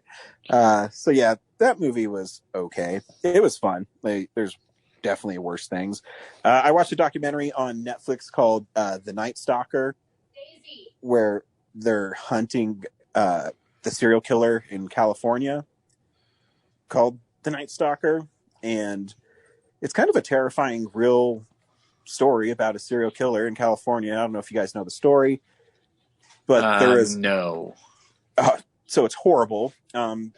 Basically, there's these murders that were taking place in California where the killer would come in through an open window or an unlocked door, and he would just murder people. And if it was a husband and a wife, a lot of times he would kill the husband with either a gun or a knife, or one time he beat an 80-year-old lady to death with a hammer, and then he would sexually assault the women. And he would also drive around the LA area and pick up children and sexually assault them and then let them go. Yeah, he's a horrible person. And this documentary charts the cops as they're trying to figure out who he is, and how no one believed this new guy on Homicide saying that it's the same guy, because no one had ever done that before, where you're a serial killer, a sexual assaulter, and he's like a new type of bad guy. And I think at the end of his reign of terror, he killed something like 14 confirmed people, sexually assaulted 30 something. And when he was in prison, they found DNA that he also raped and killed a kid, like a 9-year-old girl, in a hotel. Just not a good person. And it's really fascinating watching the cops go through this and how they were at odds with the news media, because the news media would leak things that only they knew, and they didn't want them because they didn't want the killer to change his habits, because they're trying to figure out who he is. And it's a tough watch, but it's presented in a really like cool way. It's a really well-made documentary. If you want to like see a horrible person in the dreads of society, then you can watch The Night Stalker. I think I'm good on that for a long while, Ryan. But thank you for putting down something for future reference eventually. Yeah, if you want to watch someone just be a horrible human being and not deserve to live anymore, so you can like watch Night Stalker. Were you just like sad you weren't working that day and you just needed to connect with being a cop again? No, I didn't. Well, here's the thing: is I didn't know it was a police procedural documentary, because I knew of the Night Stalker. I didn't know how heinous his crimes actually were, but I mean, I knew of Richard Ramirez because he's a notorious serial killer. But his crimes were pretty horrific. The cool part is cops in the 80s, and they're trying to figure out who the Night Stalker was. So this cop in San Francisco got this tip that there's this guy who knew Ricky, and they knew Ricky could possibly be the Night Stalker. So he put him in the back of his car and punched him in the face until he told him his full name. Oh, cops have definitely changed since then. But yeah, it's a really interesting story. If you want to be depressed and terrified at the same time about how despicable a person is, and I recommend it. And the last thing I watched was Night of the Lepus, which is a killer bunny movie that has Janet Leigh and Rory Calhoun in it. Mm-hmm. And yeah, it's about these rabbits that are overtaking Rory Calhoun's farm, and they're a menace, so he doesn't want to kill them. So Janet Leigh and her husband are scientists, and they inject this one rabbit with an experimental genetic thing, and their daughter lets the rabbit go. In turn, it turns it into like 100-pound rabbit that eats people, and it's ridiculous. There's these body parts all over the road when the rabbits eat people. It's not a good movie, but it's one of those movies that's so stupid and out there that you go, okay, I can watch this movie and be entertained. Cheesy in a good way. Yeah, it was a nice change of pace from the Night Stalker. I think Manos: The Hands of Fate would be the relief from the Night Stalker. Well, they had like these up close shots of rabbits, and they put, I don't know, like Caro syrup or some other red thing on their mouths, and then it would just zoom in on their face and it'd go, and you just see their teeth going, and and they're supposed to be eting people, but this sounds like a frog situation. It totally is. Timothy had teeth like it's silly, and the dead people and body parts that are all chopped up and hacked up look really fake. So it's one of those things where you can't believe this movie got made and that there's actual real stars in the movie. What year did it come out, Ryan? 72, I think. That makes sense. Yeah. Janet Leigh was not doing anything at this point. No. Yeah, the Blu-ray from Scream Factory is pretty fun too. It has some interviews. I didn't listen to the commentary yet because I just watched it last night, but I will. And if you want to spend $12 on a killer rabbit movie, Night of the Lepus is for you. It's what I've been podcasting on this show for 5 years, waiting for this moment. Yes, it's here for you to take. Oh God, this is my retirement episode now, guys. I'm just gonna go watch Night of the Lepus for the rest of my life. Do it. This week on Real Nerds Podcast, we saw One Night in Miami. Corinne, did you check out One Night in Miami? I did. And she muted, so I guess she's not going to tell us how it is. Zach, should people see One Night in Miami? I think that's a silly question because you should, of course, see this movie. I thought I was blown back by how Regina King was able to take 4 larger-than-life figures within the scope of this play that it's based on and basically give them all an equal footing and tell this larger or overarching story of the legacy of these 4 different people in a relevant manner.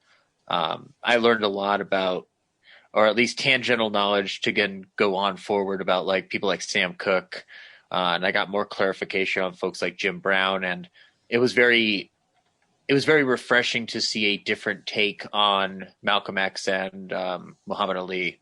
And how they are portrayed in this movie. But we'll talk about it after the trailer. But yes, please see it. It's a miracle film. I loved it. Corinne, should people see One Night in Miami? Yeah, it was a pretty good movie. I didn't get to watch it all in one sitting, so I think that maybe was, I don't know, it just didn't seem to flow just because of that, I think. I didn't know who Jim Brown or Sam Cooke was before the movie, and what? I don't know. Jim Brown, okay, but Sam Cooke? All right. Excuse me, Corinne, have you seen Mars Attacks? Nope. Oh, okay, then you don't know who Jim Brown is. God, that's a shame. But yeah, Sam Cooke is a little bit strange that you don't know him. I mean, maybe if you told me like his most famous song, I'd know it. But I mean, the one song he sings in the movie, I didn't know that. So. Well, Corinne, everybody was feeling great when they were twisting the night away. So yes, okay. Sam Cooke is brilliant. Yeah. Anyway, and then I only kind of have like periphery knowledge of Malcolm X and Cassius Clay, Muhammad Ali, and you know, I felt like Zach, like I learned a lot. I don't know. It just felt kind of like, this is a weird way to describe it. It felt like a movie that I would have watched in school if I had been in school when this came out. It feels more like an educational experience and less like a movie, if that makes sense. And I do feel like I think it was a play that I read at some point in college. I want to say that it was kind of like this hypothetical conversation that Martin Luther King Jr. and Malcolm X would have had. And that was kind of the vibe I got the whole time. I just kept remembering like that play.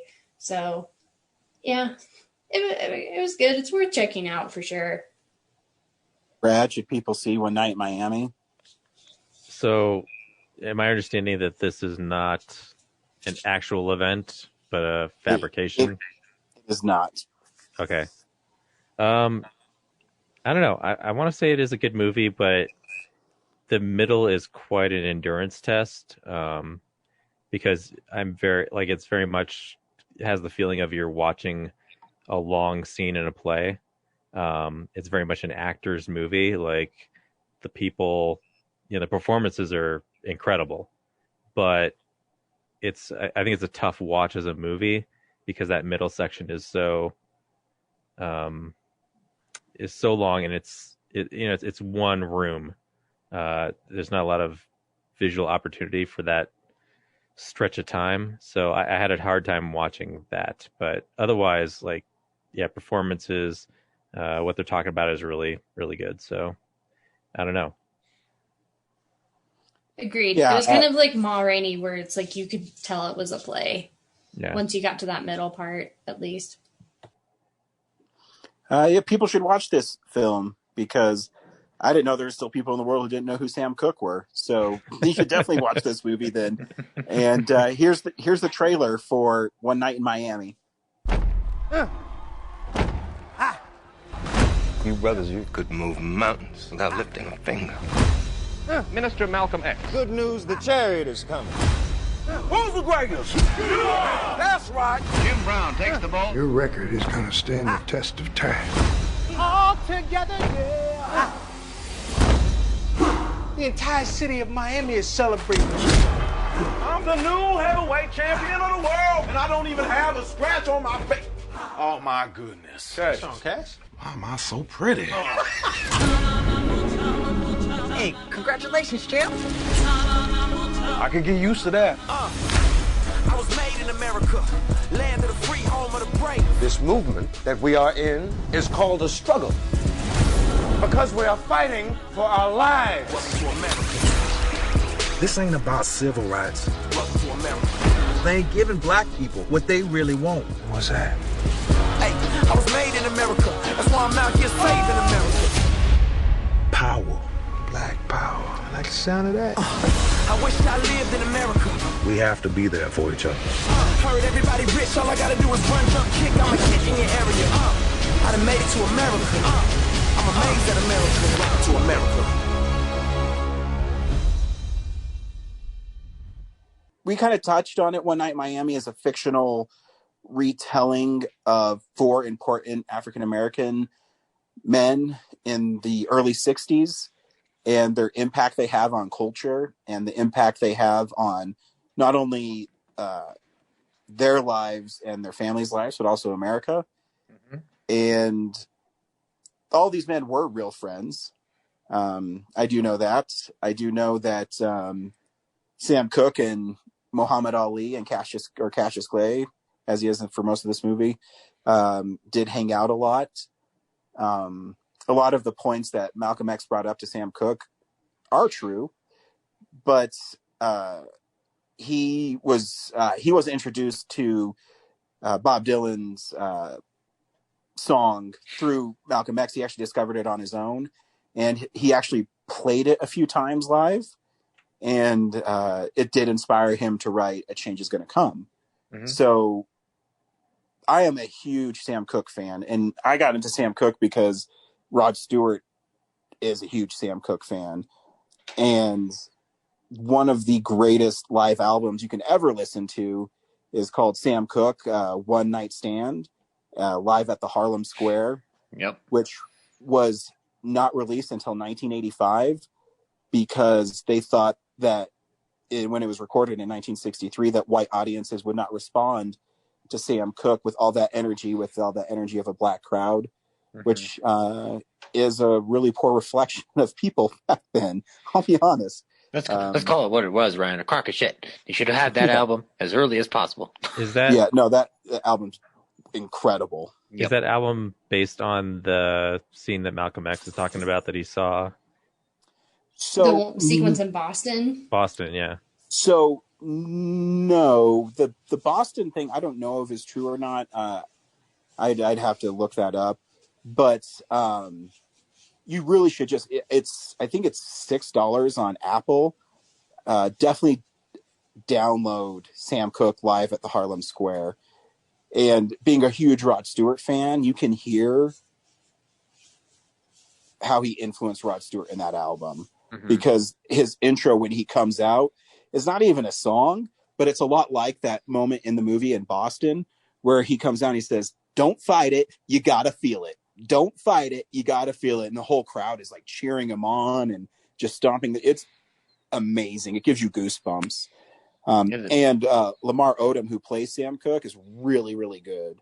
Yeah, he got his mannerisms down so well when he's singing.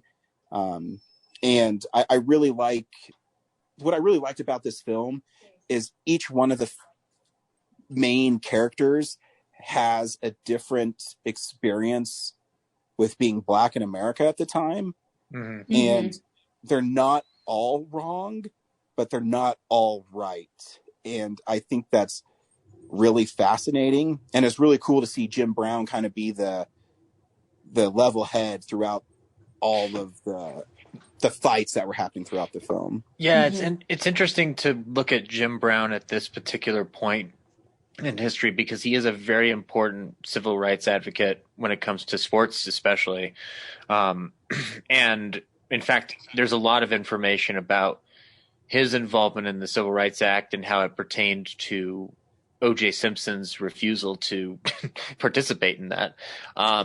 But him being the scene where he and Malcolm are talking about the reality of what Sam has been able to build up for himself is kind of a remarkable example of restraint on the actor playing Jim Brown, where I didn't think we'd get a Jim Brown biopic ever, and this is kind of the closest you get with this. The film's based on a play by Kemp Powers, who was one of the co-writers and co-directors of Soul, and it's kind of like a Picasso at the Lapina Guile, where it's like an interpretation of an actual event, where you kind of break down these characters' lives bit by bit. And Jim Brown's is interesting because he does abruptly leave football for that movie career, and the discussion that Muhammad I'm trying to think, it was Sam or Muhammad, one of them, he's having the discussion about like, I'm going to be a movie star. I'm going to be going in for this Western. I get killed a little bit in. He explains how much he's going to get paid.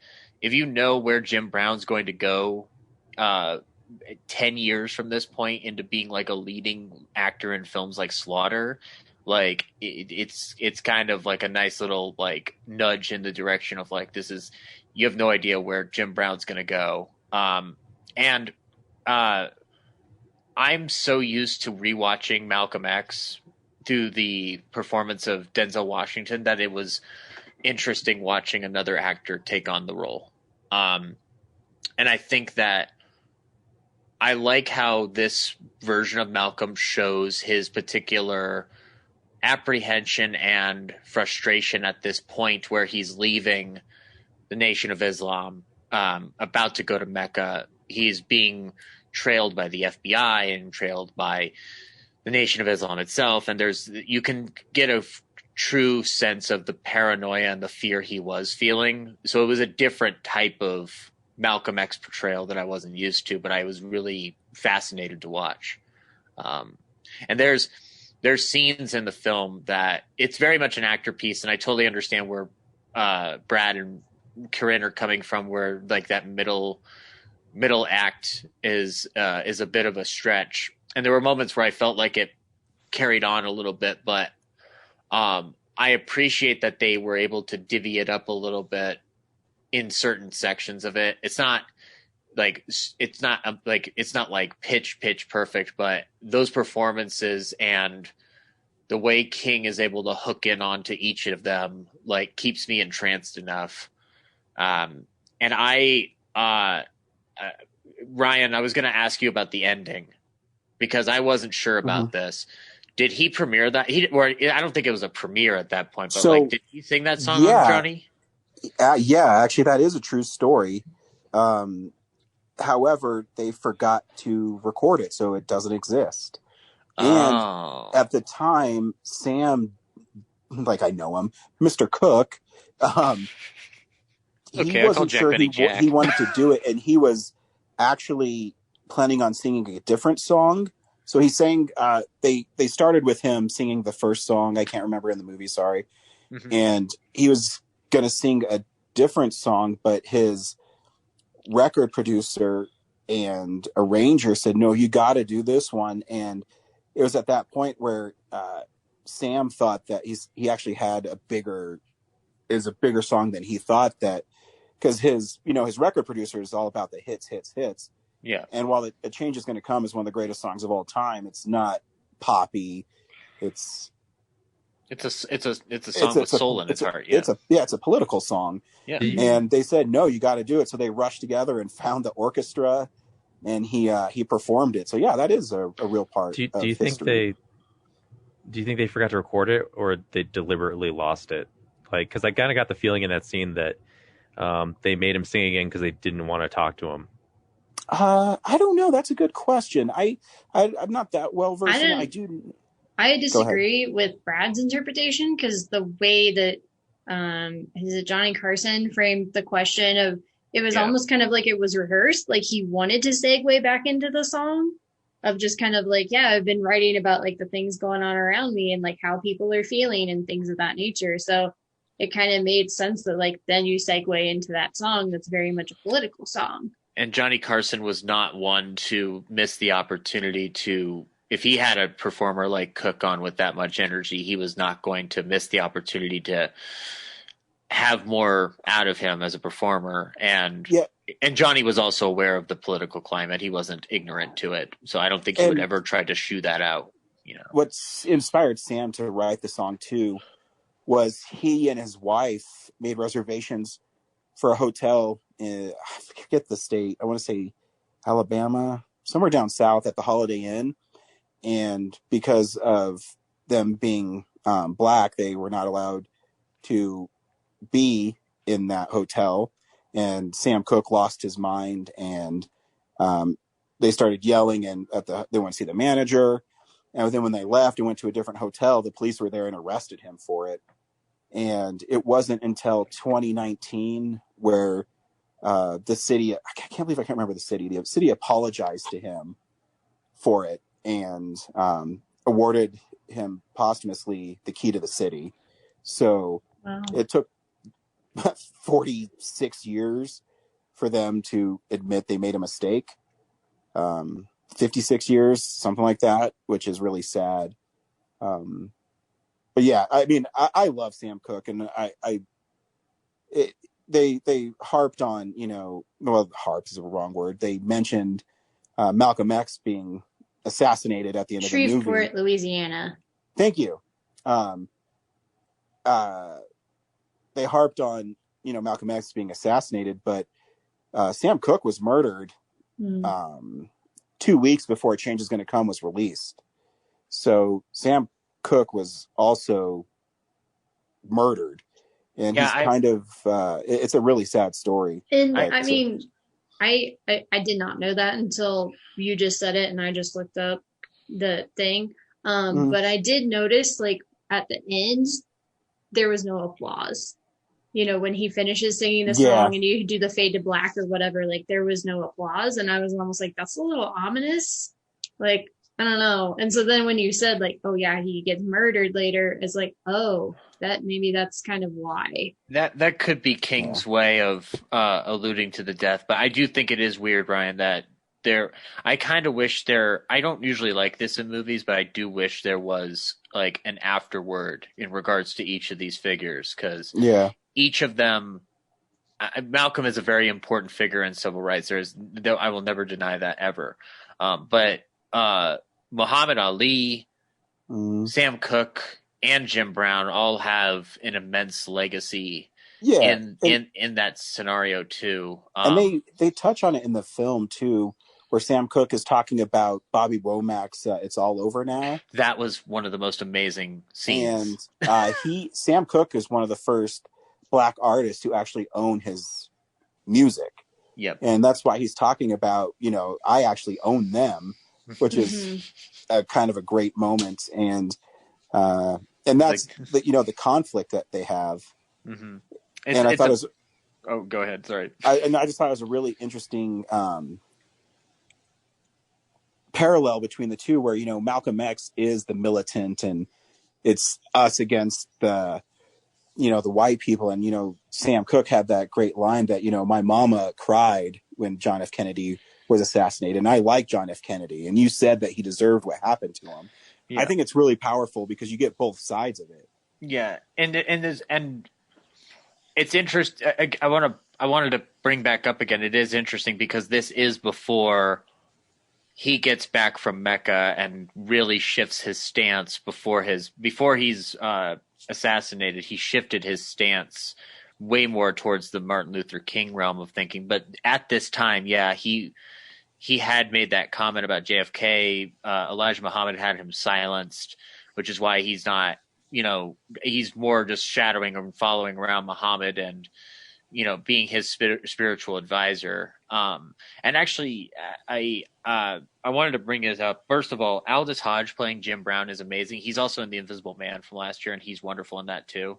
But Eli Gorey as Cassius, then Muhammad Ali, I think this is my favorite portrayal of Muhammad Ali on screen. I would put this over Will Smith. I think that he's got good energy, good charisma. Yeah, I think he taps into, especially that era of Cassius Clay, much more. Yeah, like he comes across as vain, but not in a way that makes you like dislike him. Yeah, no, it's the same amount of confidence that Muhammad had at that time, especially. And I think Will Smith obviously brings his personality into that particular portrayal, but Eli Gorey does this really wonderful job of towing this line between who is the braggart out on the ring fighting and making all the comments and the back talk, and then who is the guy who, you know, was, you know, conflicted enough and feeling passionate enough in his heart to join this particular sect of a religion, and having Malcolm as that spiritual guide. Like, there's a very, very delicate balance that he has to handle in the movie. I think he and Jim Brown gonna get undersold a little bit in terms of their performances, but I think that those are kind of, it's weird to say that the Muhammad Ali performance is a subtle performance, but it very much is when you consider the arguments and conflicts that Sam and Malcolm have. And that scene that Ryan mentioned about the Bobby Womack story, like, I don't think Leslie Odom Jr. like owned that screen in a way that I think the last time I saw him would have been in that Murder in the Orient Express movie. And I had no idea who the hell he was in that movie. So seeing him here just unload and unleash, like, it was remarkable. We haven't even talked, like, this is Regina King's directorial debut. This is like a remarkable swing out the gate. Like, this is fantastic. I think it's beautifully shot, well staged, well executed. The blocking's beautiful. I dug it. Yeah, my problems are more with like the structuring and the pacing because, and granted, it's just me, I guess. I can't help but compare this to Ma Rainey's Black Bottom, just given the subject matter and the fact that they're both they both originate with stage plays. Which, side note, the one I was referencing earlier, that's like the fictional meeting between Martin Luther King Jr. and Malcolm X, is called The Meeting, if you want to look that up. And I think the difference for me is that Ma Rainey, it's shorter. It's like 20 or 30 minutes shorter. And two, I felt like it had a little bit more of, not like an energy, but just more of a plot, I guess, because like the whole thing is like they're recording the song. So that whole first 2/3, you're waiting for them to record the song. And that's kind of like what's driving the conflict that's going on within the studio and everybody's conversations. You're just waiting for this thing to happen. But with the one night in Miami, I'm like, what am I waiting for here? Like, what's the plot? Like, they're just hanging out, I guess. I don't know. I was equally as frustrated of like, really? Like, you just won this title fight and you're all going to hang out in this room and hash out social issues? Like, I thought the same thing, Brad. I want to go out and party too. Like, that's where Cassius then Muhammad was at that point. That's where he was, because this is all leading up to a fictional, like okay, it's contrived, so that makes sense. I have one last note. Can we get a biopic now of Johnny Carson and Ed McMahon with those two actors? Because I thought they were pretty damn good as Johnny and Ed. I didn't realize that was Johnny Carson until the credits. No, that's Johnny. He says Ed, and it's like, oh, that should be more than I figured apparent. that was who that was. I think he doesn't have to look exactly like Johnny. I just think he nails the characteristics very well. Doesn't do an impression, Well, one last thing I wanted to say is like, comparing it to Ma Rainey, it's like Ma Rainey had like two big A-listers kind of, as the foundation for that, and Viola Davis and then obviously Chadwick Boseman. But here, like, the cast does a phenomenal job.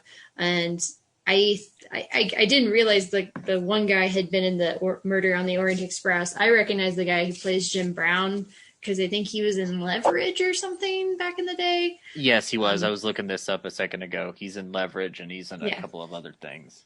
So I think that's but yeah, like all the other main cast members, like I didn't know who they were. So I really hope like this shows exactly that the acting chops that they have and, propels them to stardom. So I think like this movie stands on its own two legs, despite not having any like A-listers in the main cast.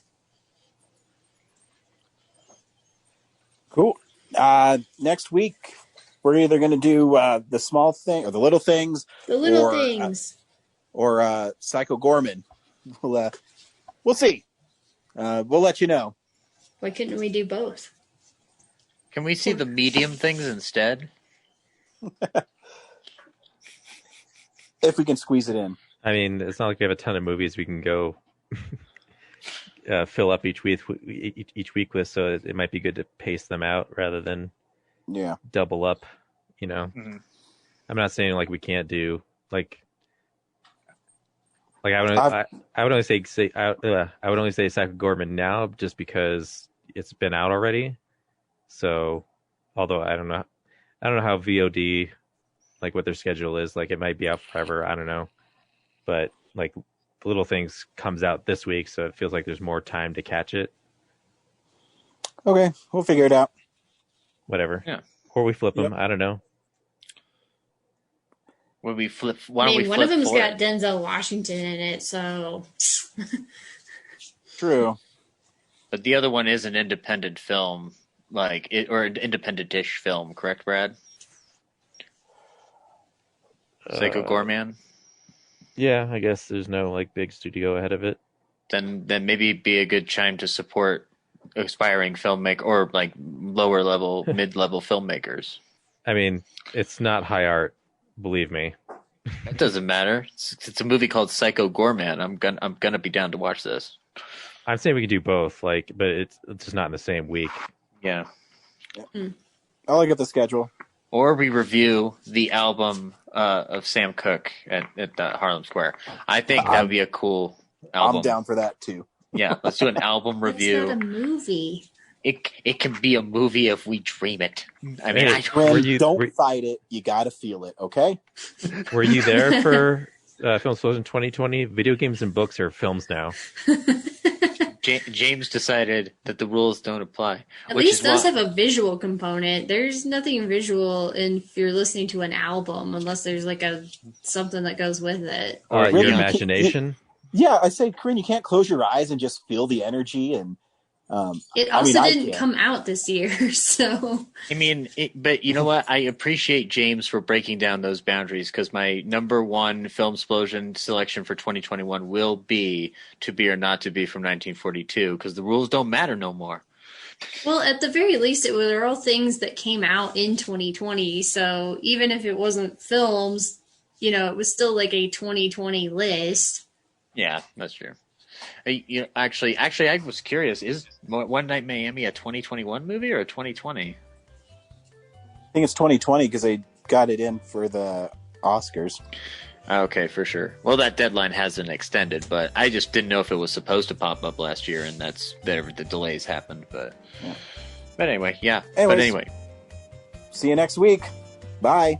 Bye. Bye.